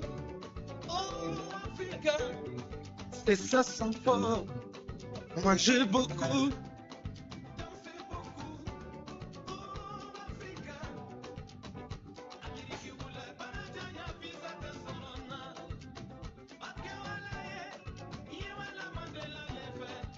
Johannesburg, le Ghana, Zimbabwe, Botswana, Éthiopie, oh, quel beau pays. Africa, oh, yeah, oh, yeah, oh,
On the top stories, G20 summit to go ahead regardless of U.S. attendance, and the DA motion of no confidence against Lesotho fails. For SAFM News, I am Ondelambana, and a very good day. President Cyril Ramaphosa says the G20 Leaders Summit starting in Johannesburg next week will go ahead as planned, with or without the U.S. President Donald Trump and its delegation. Trump, who initially said he will not attend but will send his Vice President J.D. Vance, has now pulled out the whole American delegation from the summit. The U.S. delegation was expected to attend as the incoming president of the next G20 summit, with Ramaphosa expected to hand over the presidency to the U.S. Ramaphosa says the U.S. will be the biggest losers for not sending a delegation to South Africa. We have said that boycott politics never work. If you boycott an event or a process, you are the greatest loser, because the show will go on. The summit will go on. We're not going to stop because they are not here. We will continue, and we will take fundamental decisions on matters that affect the people of the world. Meanwhile, South Africa's chairperson of the Switzerland-based luxury goods company Richemont, Johan Rupert, says details of a potential deal between Switzerland and the United States to reduce 39% tariffs on Swiss exports could emerge as soon as today. Rupert met U.S. President Trump in the White House last week as part of a delegation of Swiss businessmen. South African billionaire says he thinks the U.S. tariffs on Switzerland are the result of a misunderstanding between Washington and Bern, which will be cleared up quickly. The U.S. imposed 30% on South Africa earlier this year, and they came into effect in August. The DA-sponsored motion of no confidence against Gauteng Premier Panyaza Lesufi has failed. The majority of political parties in the Gauteng legislature rejected the DA-sponsored motion. They include the EFF, Patriotic Alliance, Action SA, and Umkhonto weSizwe Party. The DA wanted Lesufi removed as Premier, citing his alleged failure to provide effective governance, create jobs, and promote economic opportunities in the province. Tabiso Khadebe reports. During a heated debate in the legislature, political parties accused the DA of political theatrics. Build One South Africa dismissed the DA's motion as cheap political point scoring, while Patriotic Alliance, through its support for Lesufi, saying despite facing challenges, he's achieved a lot as Premier. The Madlanga Commission has heard how suspended Guruleni Metro Deputy Police Chief Brigadier Julius Mkhwanazi tried to smear the name of EMPD spokesperson Colonel Dilebogile Tipa. Tipa, who is testifying at the Madlanga Commission, was one of the witnesses who assisted IPID in investigating the Blue Light saga. She has testified that a Mr. Kolu, an IPID investigator, informed her that Mkhwanazi had alluded to him that she was a dirty policewoman. We had had a discussion after losing a phone, and he informed me that Brigadier Mkhwanazi had told him that I was a dirty cop and that I had a defeating the ends of justice case registered against my name. And, I could see how this was about to unfold going forward. The late former Arts and Culture Deputy Minister Ntombazana Botha has been hailed as a pioneer of nation building and community development. Speakers at the funeral service of the 82-year-old in East London also described Botha as a fighter for women's rights. Botha died a week ago after a long illness. She was accorded a special provincial official funeral. Former colleague and friend Nokolo Kivit says she will always remember Botha for her great sense of humility. So we're talking about a person who understood the essence of transforming a country. We are talking about a soldier who was ready to command an army of defenders. Someone who really gave her all to what she should be doing at any particular given time. Recapping the top story, President Cyril Ramaphosa says the G20 Leaders Summit starting in Johannesburg next week will go ahead as planned, with or without the U.S. President Donald Trump and its delegation. I'm Ondilambana for SFM News Headlines at 2:30. Streaming Scheme Sum on the way to class. Catching the Premier League while waiting for your order. Jamming to Metro FM before you even get out of bed. On SABC Plus, sinayo yonke into ifunayo. Your shows, your music, your way, anytime, anywhere. Zero subscription fees. On your phone, tablet, or smart TV. Download SABC Plus on iOS or Google Play Store. You could spend 10 minutes waiting for the microwave to beep, or get a 10-minute quote from Outsurance that could save you thousands on your car insurance. For his 2024 Suzuki Jimny, 55-year-old Stefan now pays only 611 Rand a month. And for her 2024 Kia Sonet, 31-year-old Palisa pays just 926 Rand a month. Ready to get more out of your car insurance? SMS out to 30754. That's out to 30754. Outsurance, licensed insurer and FSP. TCs and information online. So you just switched to a different brand of baby toiletries, and you're still getting toiletries gently formulated to moisturize and protect, from shampoo, body wash and baby oil to powder and lotions with mild ingredients like lavender and chamomile for everyday use. Because you made a clever switch to Click's made for baby products with Click's trusted quality and great value. When you switch, it just clicks. Switch and save only at Clicks. SAFM commemorates Disability Rights Awareness Month under the theme Celebrating 30 Years of Democracy, Creating Strategic, Multi-Sectoral Partnerships for a Disability-Inclusive Society. SAFM supports and works tirelessly towards equity and equality for those with disabilities. Empowerment is key. Let us break the barriers and improve the quality of life for those with disabilities. Our efforts towards a better life for those with disabilities can only be impactful when we do so together.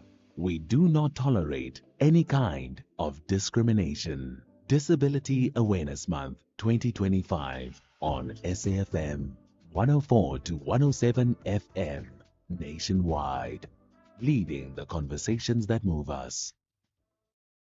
The University of Johannesburg is redefining innovation in Africa with the launch of the University Innovation Pod, or Unipod, South Africa's first UNDP-supported innovation hub under the Timbuktu Initiative. Launching on the 17th of November 2025 in Auckland Park, the Unipod will empower young entrepreneurs with the tools, funding, and expertise to build bold ideas into real solutions. It's where Africa's next wave of innovators will build, connect, and transform the future.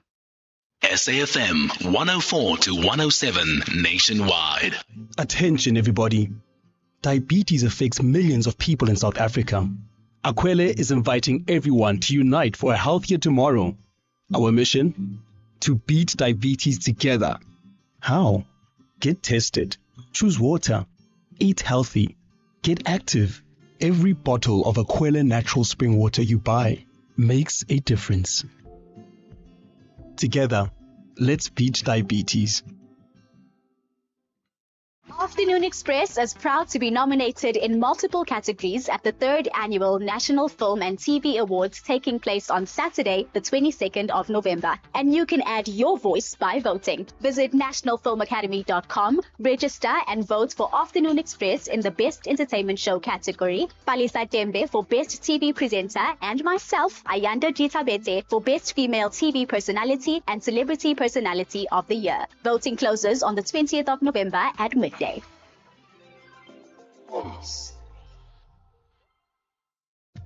Summer just got extra with Vodacom's free gifts on summer deals, like the Samsung Galaxy A56 on a 1 gig red core plan for just $399 per month over 36 months. Save $1,080 and get a free Samsung charger worth $499 and Samsung Galaxy Buds Core worth $999, redeemable via Samsung Members app. Available in-store only. T's and C's apply. Further together, Vodacom.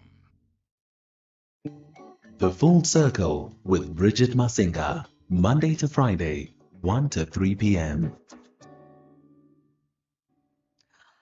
All righty, it is 10 past 2 o'clock. It is time for us to catch up with Siwela Langeni, who is our resident bookworm, co-founder of the book Circle Capital and author of Making Friends with Feelings.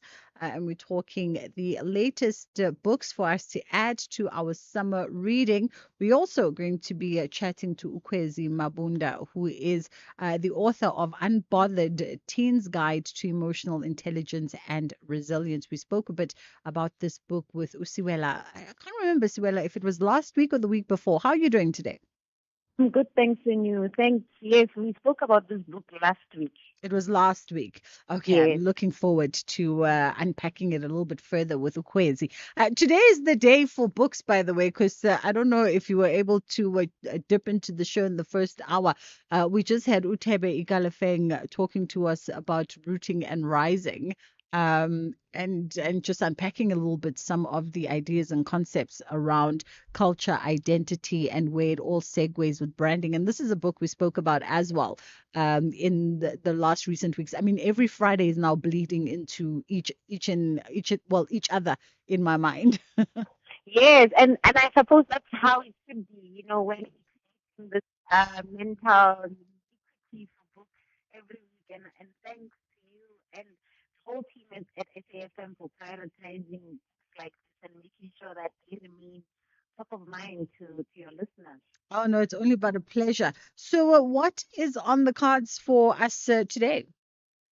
So, speaking on the teens, because last week we spoke when we spoke about Unbothered and we spoke a bit about teens and how they often fall off their reading. Some parents are good in making sure that kids start reading from a young age, and then they sort of lose them in the teens area. I found a book called Your Guide to Adulting by Rumbi Nyaradi. Rumbi is the coach. She's a mentor. She's in tech. This is actually a second book where she also guide teens to create their own map of navigating adulthood with confidence, resilience, and patience. Bridget, you would agree with me that we maybe probably had guidance class. Yes. We had ways to hear about where you go, but I find that with teens today, it was much information that they have. People didn't have that guidance, that one-on-one person. So she's trying to say for those kids that maybe didn't have the people in the home that can help you become that big guide, where it helps you with your vision.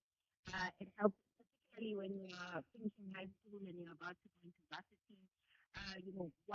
How do you manage yourself? Because this is when then you experience independence.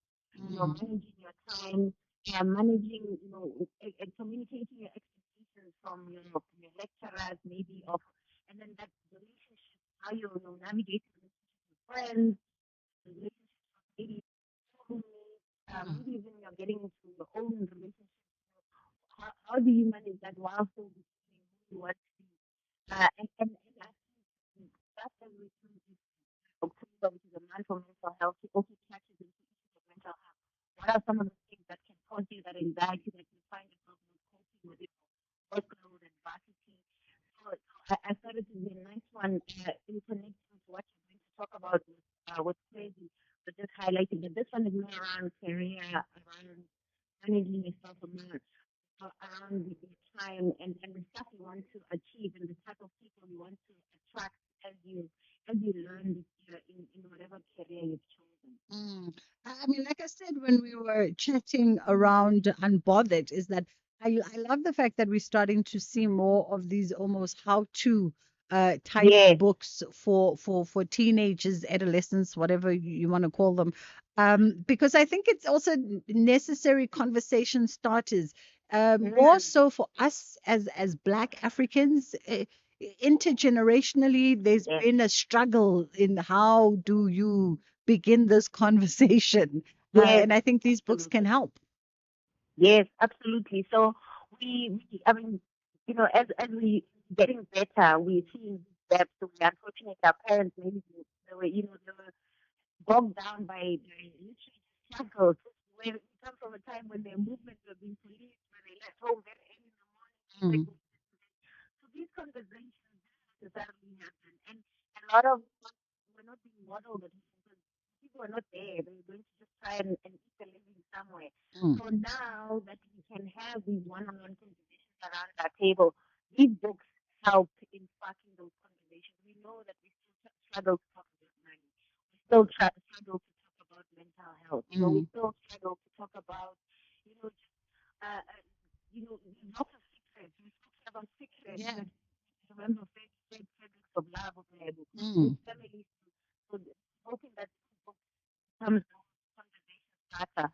And Ruby is trying to just help us to say, the upcoming generation, let's fix them before anything is broken. Let's catch them young. Absolutely. Siwela, I don't know if you want to be a part of the conversation with Ukwezi. Let's have you on standby, and then we'll jump in Ukwezi Mabunda here, who's the author of Unbothered, Teens Guide to Emotional Intelligence and Resilience. How are you doing this afternoon, Ukwezi? Hi, Chris. I am amazing. Thank you very much. How are you doing? I'm fabulous. Thank you for asking. Very exciting times indeed. Let's talk about this book, Unbothered, Teens Guide to Emotional Intelligence and Resilience. And maybe let's touch on the why, especially from you as the author. Why a book like this becomes important to be written and also consumed by the demographic, the intended demographic. Okay, so whenever someone asks me to I have to measure the amount of time because I'm so passionate about subject news. I'm a mental health advocate and I've done quite some work with adults in the space. I've run some workshops and just having conversations with adults, even at work, even at workplace, we have workshops that are provided to us. A lot of things that I started feeling like I think in the young adults, these are not things that I should be taught now. I shouldn't be thinking about something now. 2 years.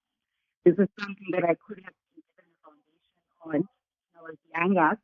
Like I'm of unpacking this topic. That was one of the thoughts. Like there's so much information, there's so much out there. There's a lot of books, but a lot of it around treatment, not a lot of guides, and like there's not a lot of books that are guiding teenagers around us and on the internet. So I really just wanted to create a guide, teach teenagers about at the basics. Because I'm a mental health psychologist, the whole conversation is just so I really just wanted to create simple that is a conversation starter, like you said. Touch on the basics of self-awareness, understanding your teen brain, really all these things make because I'm working made and we think how they also growing rapidly now. It's hard for us as parents and for them to really each other halfway because we may not understand each other. So I wanted to create a bridge between how a teenager thinks and what they want, and also what a parent needs to know from their personal experience. But when now teenagers like different worlds, that's why also the cover shows teenagers that are like look like floating. Yeah. Whenever we think of teenagers, all the people own. Mm. And it's always so interesting, right? I think I don't know what it is, and when one speaks to parents around that shift in mentality, I mean, even in our private conversations here with some of my producers who are parents, I often say that it's interesting that parents forget that they themselves used to be 16, 17, 18, 19, experiencing the same emotions, coming to the same natural life stages of curiosity, of having hormones and emotions and all these things sort of culminating in one cauldron. They forget that we all pretty much walked a similar path in different environments and different circumstances, but a very similar human path. And that sort of disconnect gets wider and wider with each generation. And so it's sort of that gap of how do we conversate gets lost in that relatability. Yeah, exactly. And I actually thought this introduction when I was also because every teenager we always want to make them think so much worse coming. Yes, you're a teenager, but you know what you're going to. So I really want to take space for them to feel validated. So it sounds like it's the reading it sounds like someone who so in the introduction you speak about how interesting it is our parents about the where how our parents forgive and how they had how they were so kind Mm, mm. You utilize a lot of candid storytelling here, a lot of practical advice as tools. And let's talk about the languaging and the importance of that and how that helps the relatability aspect of the book, but also how languaging plays an important role in real life for parents in their ability to reconnect with their teenagers. So for me, related has one of the I have focused on in my mental health, whether it's working out or in instance by that's how we connect. You know, once you start using language, people can understand that also when you open up space, you start being vulnerable. People open. Now you feel like this person and now I can express. We're not different things. So I really always try to have conversations that damage most. I really was intentional when I was writing this because, like I said, I was I really want to simplify that we are at our pitch, but it's really when it comes to adults, it's that the gap about about that this really pushes and pushes parents and students one another and it also makes it very difficult for each other. So the point of really them into one world and similar language, both people find them and maybe a teenager can really have that. And instead of perhaps doing something that we said out of like something in that the or a perhaps the teenager people must speak and focus. When we were speaking to Usiwela last week, and she was talking around the launch for the book and how it's going to be launched in an unconventional way, just to foster that environment of togetherness, that intergenerational environment of togetherness. How do we create spaces? Because, mom and dad could buy the book. leave it on the bedside for the teenager and hope that the teenager reads the book, which is a question I also asked Suella last week. Uti, how do we ensure that they actually pick up the book? What should be that icebreaker sentence or that icebreaker action that you would advise mom and dad to be able to get the teen interested in actually opening up the book? Because no dialogue can happen without them actually laying eyes on the content of the book. That is so true. And whenever someone buys the book and they pick it up, a lot of them actually my daughter, I hope they read it. From my part, I write personal life, love letters to Thomas. You know, and we should write at the things I want to. But I think they can on the so it's I also know how I want to say parents how to sometimes them. So a parent could actually design the because they I've tried this and I've tried that and I have no idea. But I think it's really important for parents start relationship healing and even outside of it. Because I think something that I think it comes from the parents and the teenager, maybe spending more time together because I mean some parents now are younger.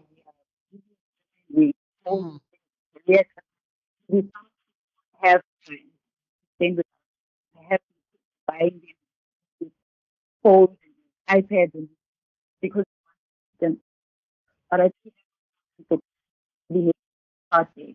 Yeah. Spending with your children and being authentic about it. Are very smart. Through us. So they don't know when you're doing something you are trying to get out. Being intentional, being kind, then perhaps you can then you can but Christmas comes with us wanting to buy meaningful. So perhaps if it comes as something that you are not just buying randomly, it comes with a purpose that you perhaps also. And I think absolutely.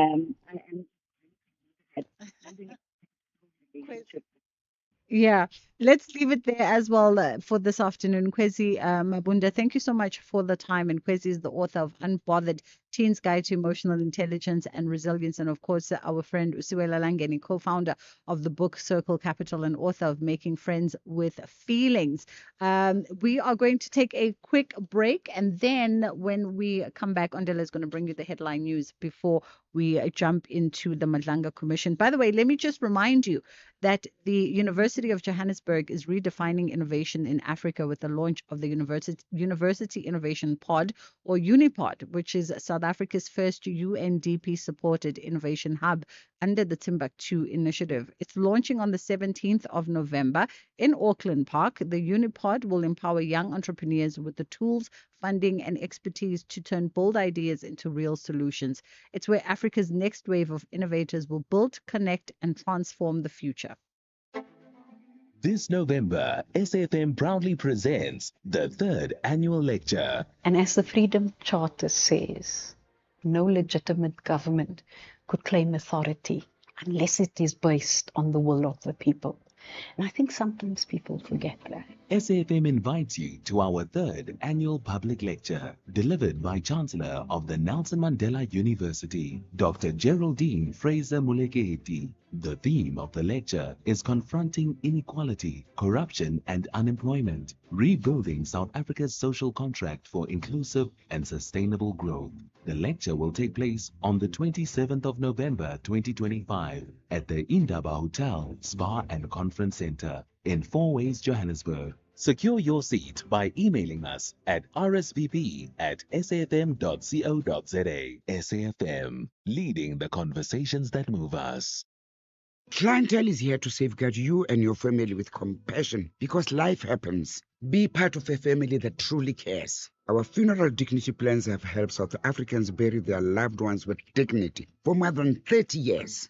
Let us help you create a meaningful tribute that honors your life and those of your loved ones. We pay out within 24 hours and you will get double accident cover with a clientele funeral plan. Our plans are affordable. Pick the option that suits your needs. Easy to apply, no medical examinations and no paperwork. SMS SAFM to 48031. That's 48031. Clientele Life is an authorized FSP and licensed life insurer. T's and C's online. Standard rates apply.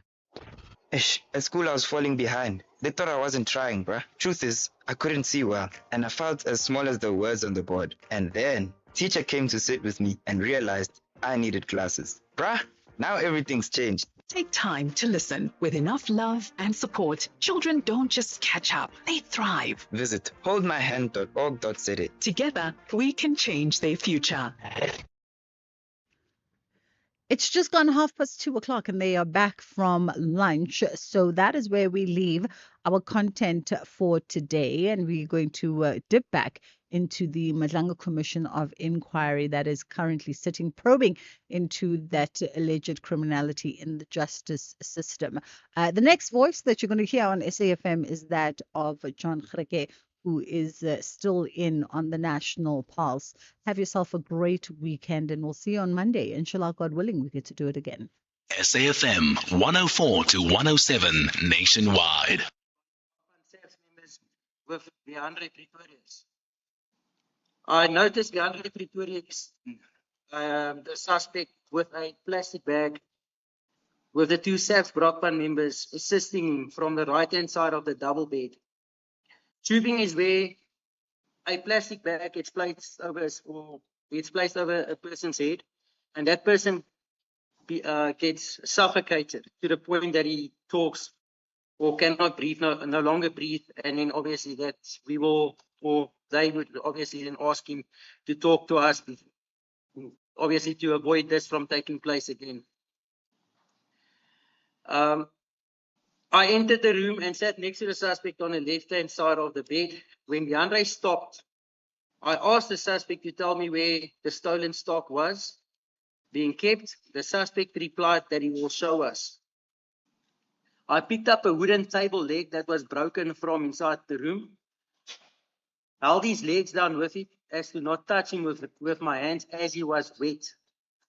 Leandre then continued shooting him with the one unknown Brockman SAPS member, helping to hold him down, while the other was searching the drawers, etc. I got up and left the room. The other people were still searching the room. It was quite clear, or the house, my apologies, Commissioner. It was quite clear at this stage that the stock from Uwera's robbery was not in the house. As I entered the passage towards the kitchen, I saw one EMPD officer taking a bucket of water to the room where the suspect was being kept.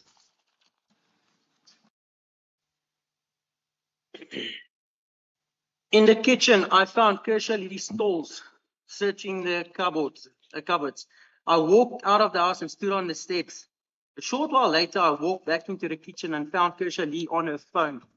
She ended the call and shouted for everyone to move outside into the yard and went towards the second bedroom.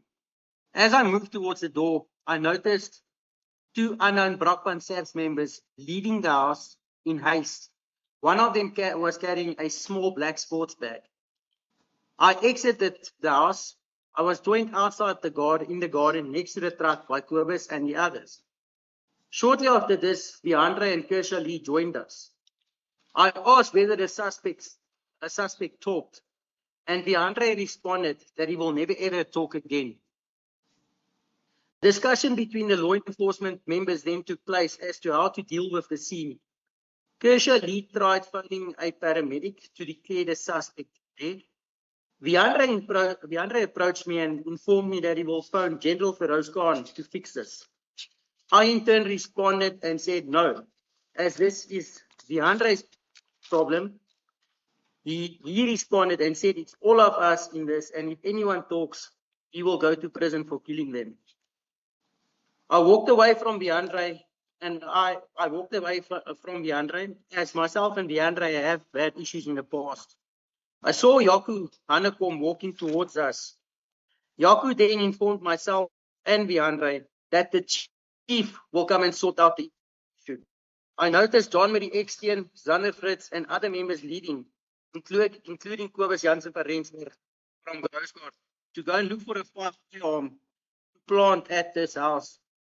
Apologies, Witness D. You say that Yako informed all of you that the chief would come and sort out the issue. Do you know who he was referring to when he said the chief? Commissioners, at that stage, I did not know who he was referring to. And as continued in my statement, I walked to the main gate after this was said, and after I noticed the members that I've mentioned walk away to go and get a firearm to plant. Yes. I walked to the main gate of the property and saw that my vehicle, which is a Ford Ranger, black in color, marked, was parked in by two marked EMPD vehicles, which prevented me from leaving at that point. It made me question the whole scenario and what was currently taking place. A short while after this,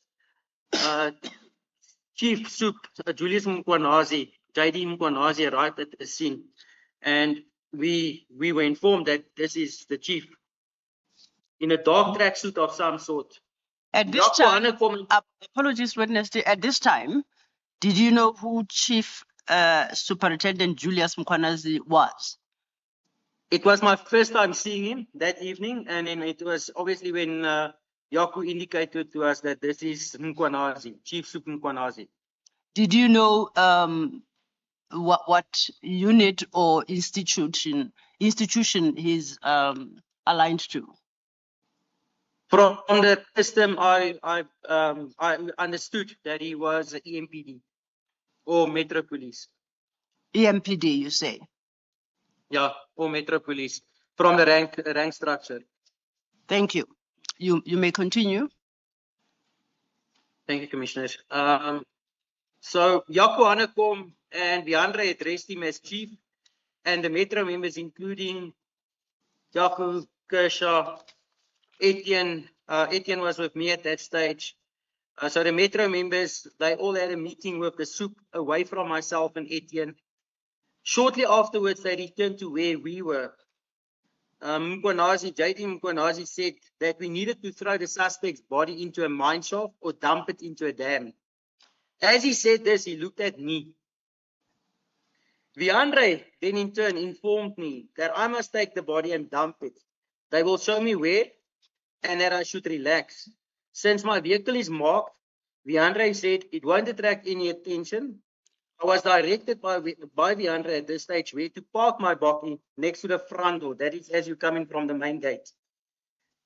I was escorted to my vehicle by two EMPD members and told where to park it. Jaco Hanekom essentially broke the gate to allow my vehicle entry into the property. I parked my vehicle at the designated spot and walked towards the main gate where I remained until they were finished. Before you continue, Witness D, apologies. Before you continue, you say that when Chief Superintendent Mkwanazi said that the body should be thrown into a mine shaft or dumped into a dam, yes.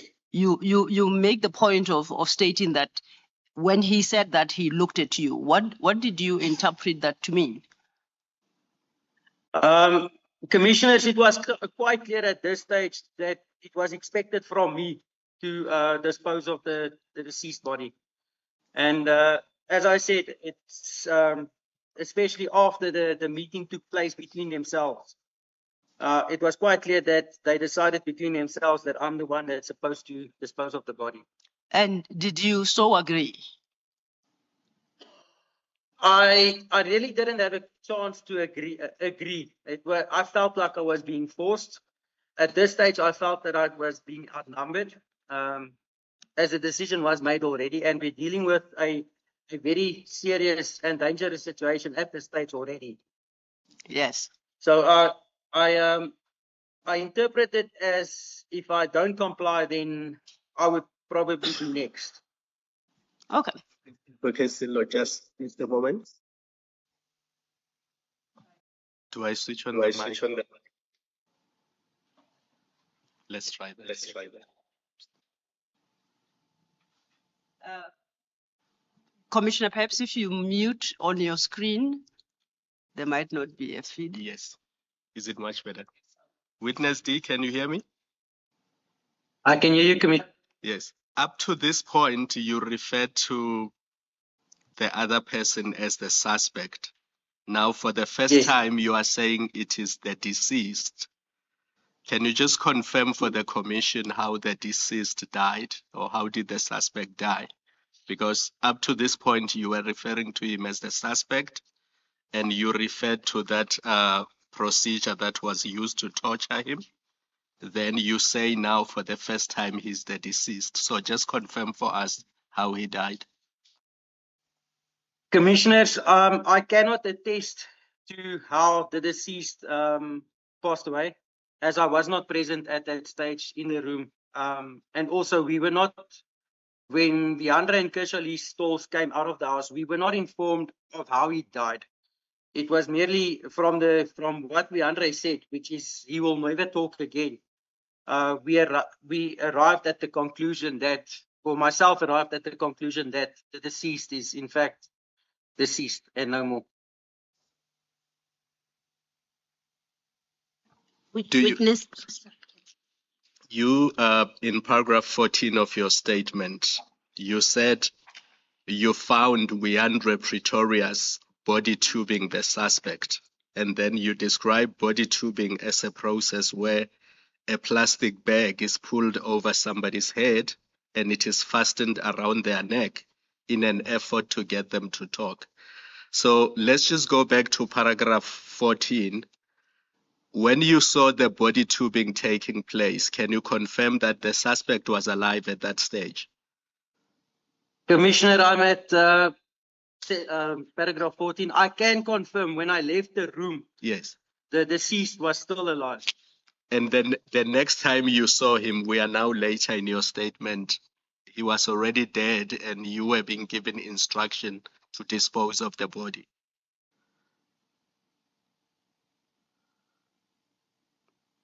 Witness D?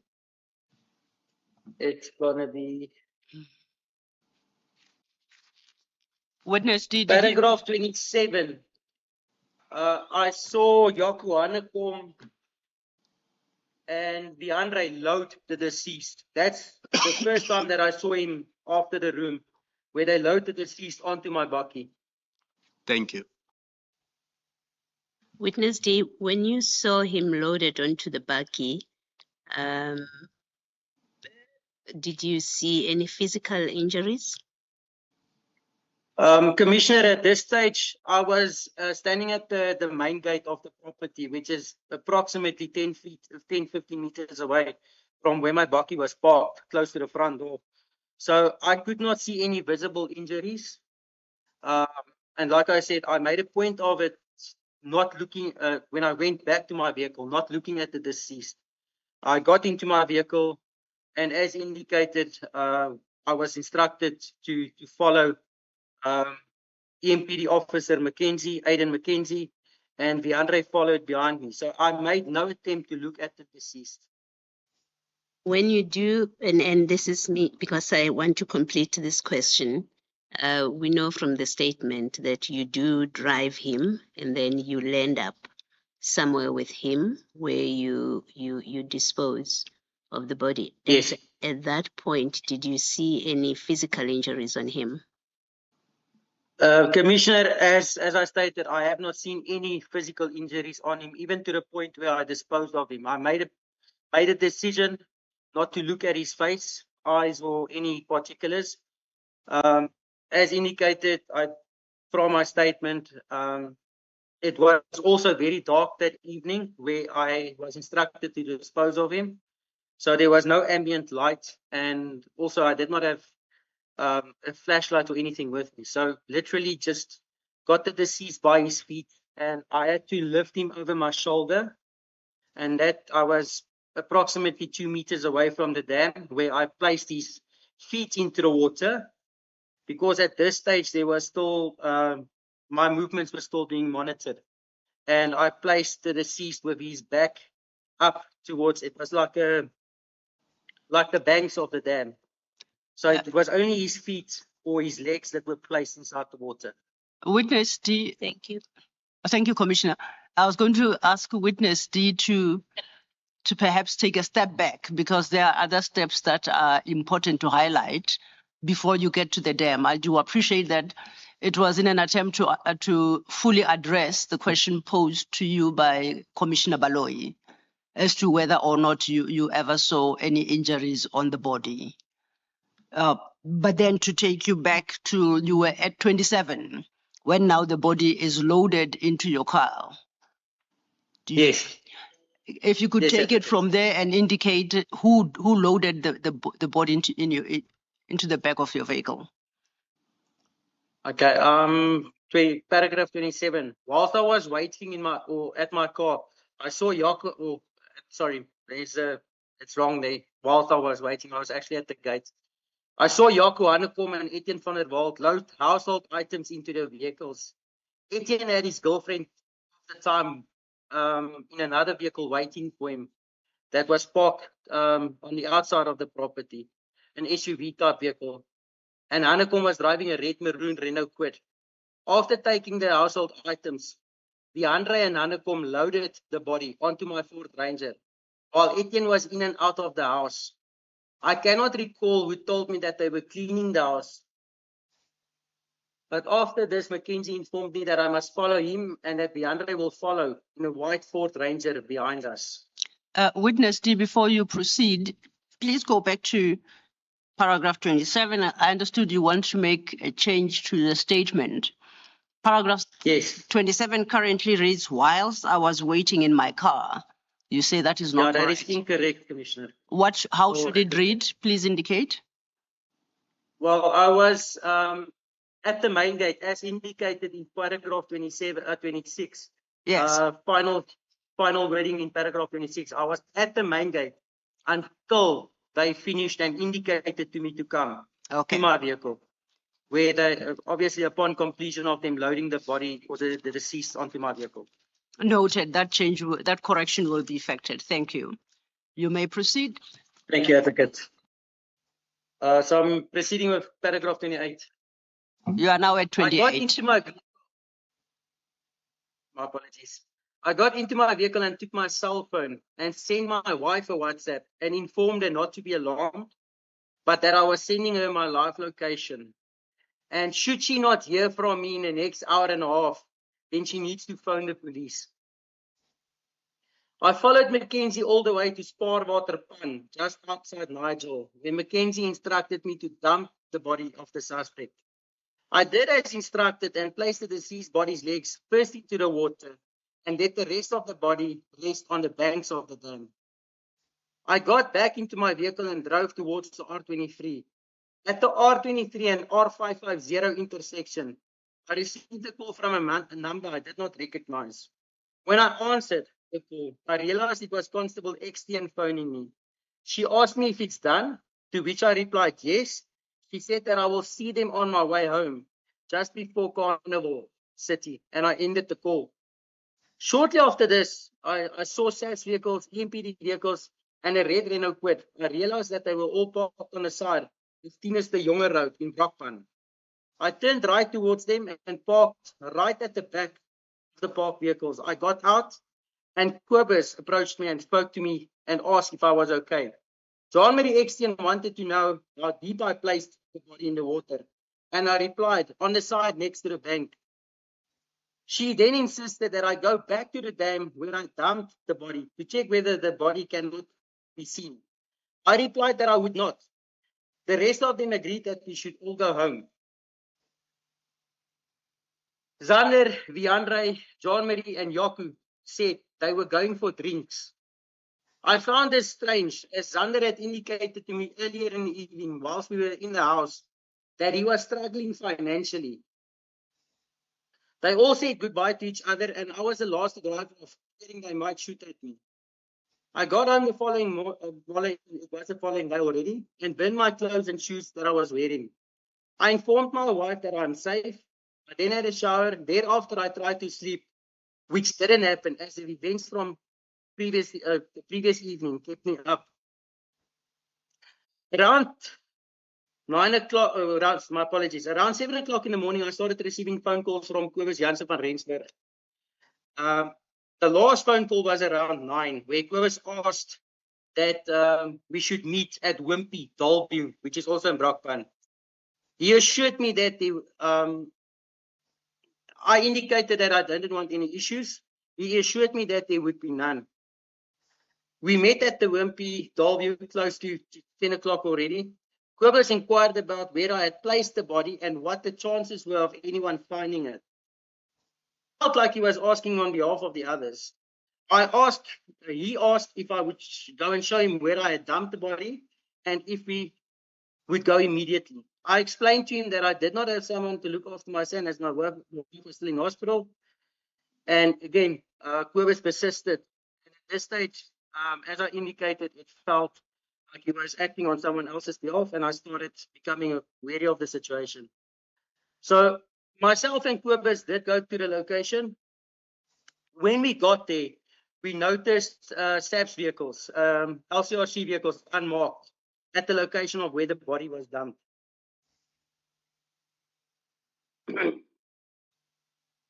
At this stage, before this, Kobus had a lot of questions and was talkative. At this stage, this is where Kobus became very quiet, and we turned around and drove towards Wimpy Dalview, where my vehicle was located. I got out of his vehicle and went home. Around 5 o'clock the same day, I was requested to give a team member backup in Apex Benoni at the scene of an armed robbery involving SAPS members. Upon my arrival, I found Constable Extian wearing police pants and boots, armed, but dressed in a private jacket. She asked me if Yaku could drive back with me. I found this strange and asked where Yaku was, and this is Yaku Hanekom, and was told that he was in a marked police vehicle, but I should not say anything. I refused to assist. I spoke to my colleague, and all role players were on scene at this robbery, so I left the scene. Around 8 o'clock the same evening. Apologies, Witness D, before you get to that part.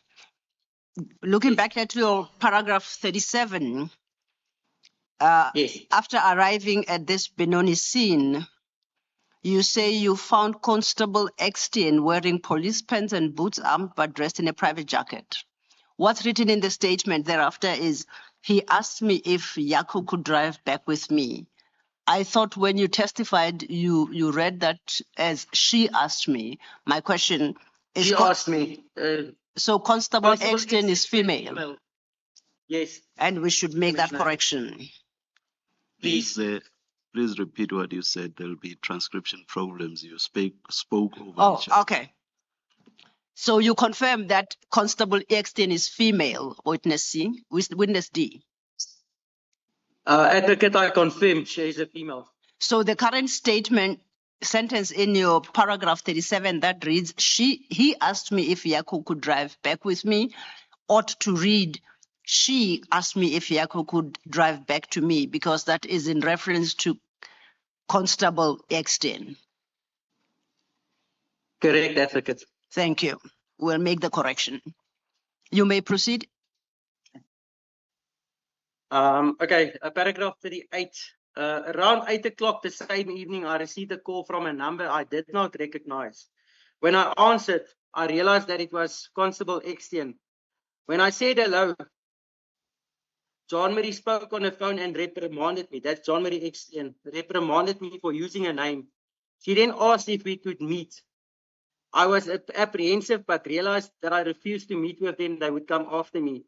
So I said we could meet at Rose to Lee in Dalview around 8:30. I then proceeded to Rose to Lee. As I walked in at Rose to Lee, I found DeAndre, John Marie Extian, Yaku Hanekom, and Zander Fritz all waiting for me. They indicated that we should talk about the previous night's event and asked me if I knew that the police had found the body. I said I believed they did. This frustrated DeAndre and John Marie. I also realized that they were a couple, as they were affectionate towards each other. Yaku indicated that the chief will cover them. This is Chief Julius Mkwanazi. Zander was extremely tense, saying that he cannot go to prison as he has a family that relies on him.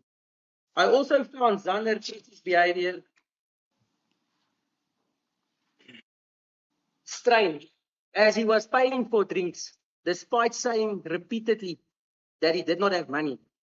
Witness T, if Witness T, my apologies if I may check something with you. At paragraph 39, you state that Yako indicated that, quote unquote, the chief will cover them. Now you indicate that was reference to Chief Mkwanazi. Chief Mkwanazi. How did you know that at the time? From the previous night's experience when Yako referred to the chief as well. Yes. And I did not see, I could not at that stage see any other chief being involved with something or the degree of this. So I did believe it at that stage to be Julius Mkwanazi. So none of them said Chief Mkwanazi or Julius Mkwanazi.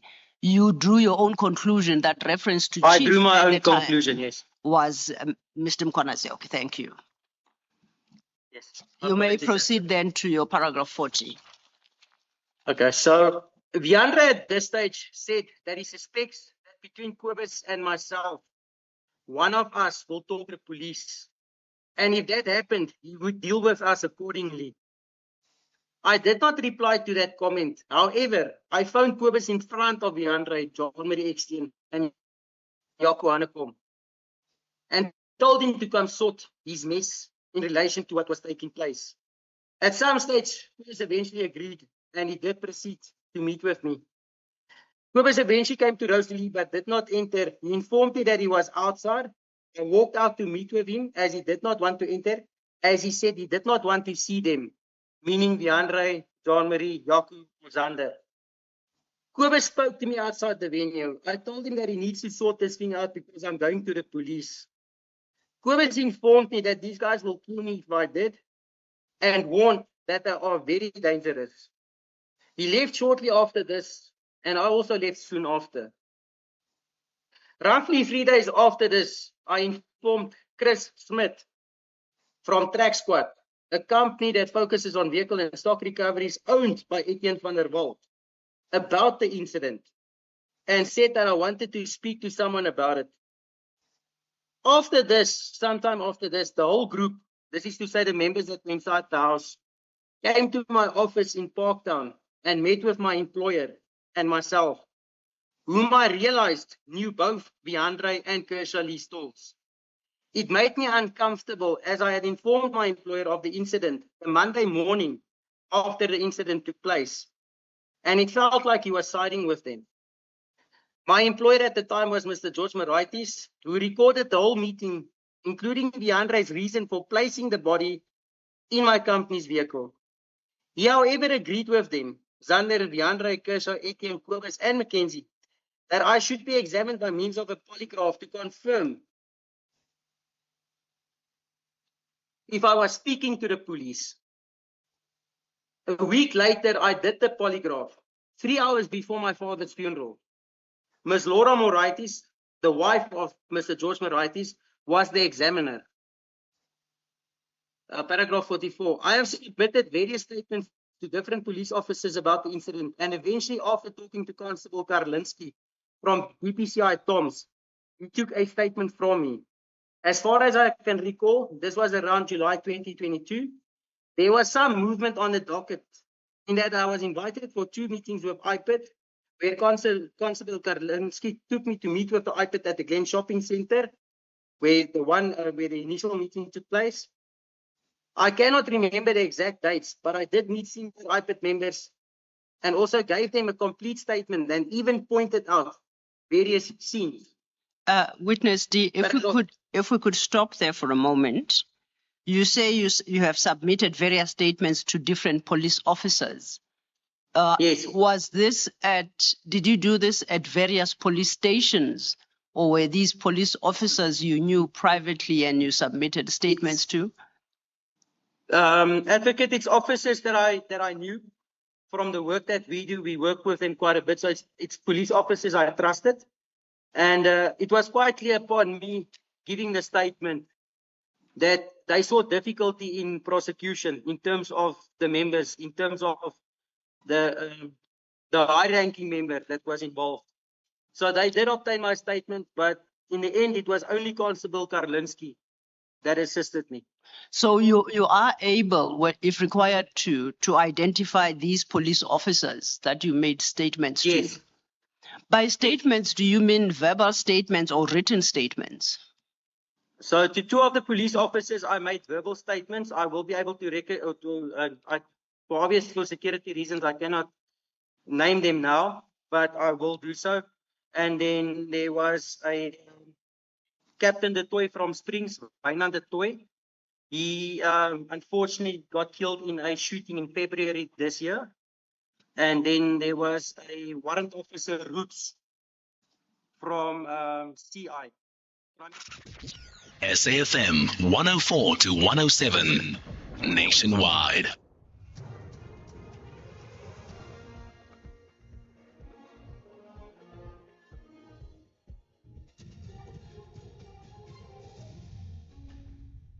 On the top stories, a certificate of debt issued against a Northwest municipality and Lesotho survives no confidence motion by the DA. For SFM News, I am Ondelambana and a very good day. The Auditor General, Tsakani Maluleke, has issued a certificate of debt against the municipal manager of the Ngaka Mudiri Mulemu District Municipality in the Northwest Province. It's the first issued since the Public Audit Act allowed for extended powers for the AG. The Act came into effect in April 2019. The certificate of debt for over 4,600,000 rand follows findings of a material irregularity issued by the Auditor General regarding overpayment for water tankering services. The audit team had noted that the service provider overclaimed on kilometers and hours for water tankering services, resulting in a financial loss for the 2018-2019 financial year. Maluleke elaborates. The contract management processes were so weak that this led to a material financial loss of 6 million. The loss relates to daily tanking schedules that overstated kilometers that the particular water tankering service provider had claimed. And as a consequence, the municipality was essentially overpaying for the service. President Cyril Ramaphosa says the G20 Leaders Summit starting in Johannesburg next week will go ahead as planned with or without the U.S. President Donald Trump and its delegation. Trump, who initially said he will not attend but will send his Vice President J.D. Vance, has now pulled out the whole American delegation from the summit. The U.S. delegation was expected to attend as the incoming president of the next G20 summit, with Ramaphosa expected to hand over the presidency to the U.S.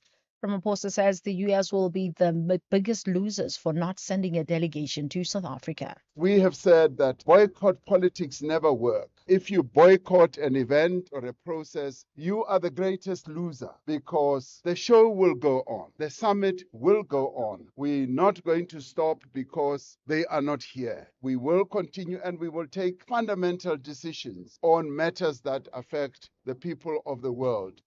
The DA-sponsored motion of no confidence against Gauteng Premier Panyaza Lesufi has failed. The majority of political parties in the Gauteng legislature rejected the DA-sponsored motion. They include the EFF, Patriotic Alliance, Action SA and Umkhonto weSizwe Party. The DA wanted Lesufi removed as Premier, citing his alleged failure to provide effective governance, create jobs and promote economic opportunities in the province. Tabiso Khadebe reports. During a heated debate in the legislature, political parties accused the DA of political theatrics. Build One South Africa dismissed the DA's motion as cheap political point scoring, while Patriotic Alliance threw its support for Lesufi, saying despite facing challenges, he's achieved a lot as Premier. Defense witness Absalom Zungu has refuted claims he told lead investigator Bongani Gininda that two of the Senzo accused are hitmen. Zungu is testifying at the High Court in Pretoria, where 5 men are on trial for the 2014 murder of the Bafana Bafana captain. It's alleged he mentioned that accused one, Muzi Sibiya, and 2, Bongani Ndanzi, were linked to the murder of the soccer star. Zungu says he has no knowledge of the contents of the statement and information on hitmen he is said to have provided to Gininda. Now, he proceeds to say that you also told him the following. that you are aware that the two were also used as hitmen, and their ringleader was one Nkani Zungu of Sosoto area, Wanongoma. When he now brings,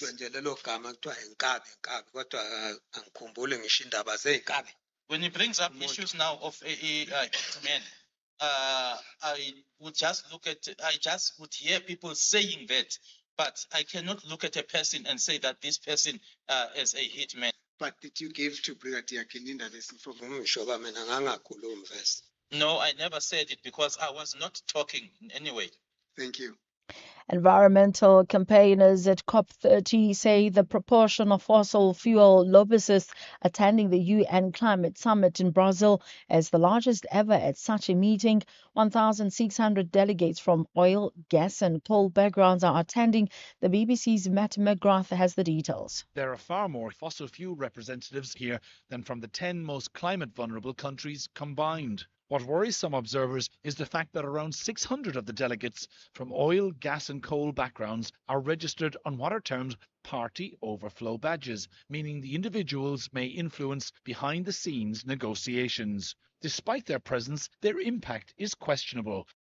Recapping the top story, the Auditor General Tsakani Maluleke has issued a certificate of debt against the municipal manager of the Ngaka Mudiri Mulemu District Municipality in the Northwest Province. It's the first issued since the Public Audit Act allowed for extended powers for the AG. I'm Wandile Mbana for SFM News. Headlines at 3:30. In sports, the Sao Proteas collapse gives India advantage on day one of the first test. South Africa weighs prospects of hosting a future Olympic Games and Springbok women to assemble for alignment camp. More details at 3:30. The National Pulse, weekdays, 3 to 6 p.m. You are listening to John Gericka on SFM. Hello, John Gericka in Fastraf Garda. It is the National Pulse. We were going to go to the Mdlanga Commission, but they seem to have taken a break. So as soon as that's back on again, we will go back there. Horrific testimony from Witness D, testifying remotely due to the sensitive nature of the evidence and some safety concerns there as well. Let me tell you what's coming up in the program, Salong, and I think we're going to have a little bit of time now, which means your opportunity to have your say on just about anything. So we'll open the lines. It's a Friday, so if you want to keep it light, you can. If you don't want to, you want to talk about some of the things that have happened through the week, you're more than welcome to give us a call, 086 000 2032. You can also send us a WhatsApp on 0614 104 107. A couple of voice notes coming through already. We'll play those, but it's your opportunity to have your say early on a Friday. So let's have that opportunity. Let me tell you what's coming up on the show. Where there is, as you heard in the news, that motion of no confidence against Gauteng Premier Panyaza Lesufi brought by the DA. It seems as if most of the political parties disagreed with it, but we'll talk to Tabisa Khadebe, our SABC News reporter, who was in the provincial legislature earlier today, and get an update on what is happening there. Then there's the big story. It's been ongoing for a while. I know I did something on this in the late night show, Night Talk, a few weeks ago, in fact. This gambling in South Africa. I see the Mail and Guardian referring to it as a gambling scourge underscores need to regulate adverts. Rise Mzansi's also sent out a press release today. They say that they've written a memorandum of demands to the Minister of Trade, Industry and Competition, Honourable MP Parks Tau, and also to the Deputy Minister of Trade and Industry, Director General of the Department of Trade and Industry as well. So that was released today. It's today the 14th, yeah. With a 7-point plan and 7 demands. Ban gambling advertising at certain times, raise provincial and national taxes, increase the contribution to the South African Reasonable Gambling Foundation, mandate gambling operators allocate 40% of their annual marketing spend on responsible gambling messaging, enhance due diligence for gambling transactions, clamp down on illegal gambling operators, and impose strict controls on influencer and sports sponsorships by gambling operators. What do you make of all of that? What do you think? Gambling, we know is an issue, right? We know that trillions of rand, billions of rand are being spent on gambling at the moment, and we've heard those horrific stories about students that are spending their fees their school fees that they're getting from the government on gambling. People are spending SASSA grants on gambling. And then there was a thing that was raised to me the other day when we were talking about gambling as well, is many of these. So think about that first of all, right? So you're spending SASSA grants. And not only do you not have the money, but also that's taxpayers' money, right? So that's taxpayers' money that could be used to support these people are now going into gambling. And many of those gambling sites, not all of them, but many of them are international. You might well be betting on an international site for whatever the reason might be, because the ease of access. So that means that your tax dollars are going over, just disappearing overseas via these gambling sites. And plus, it should be food going in people's stomachs, all in the hope that they can get a quick buck, try and survive, one could argue as well.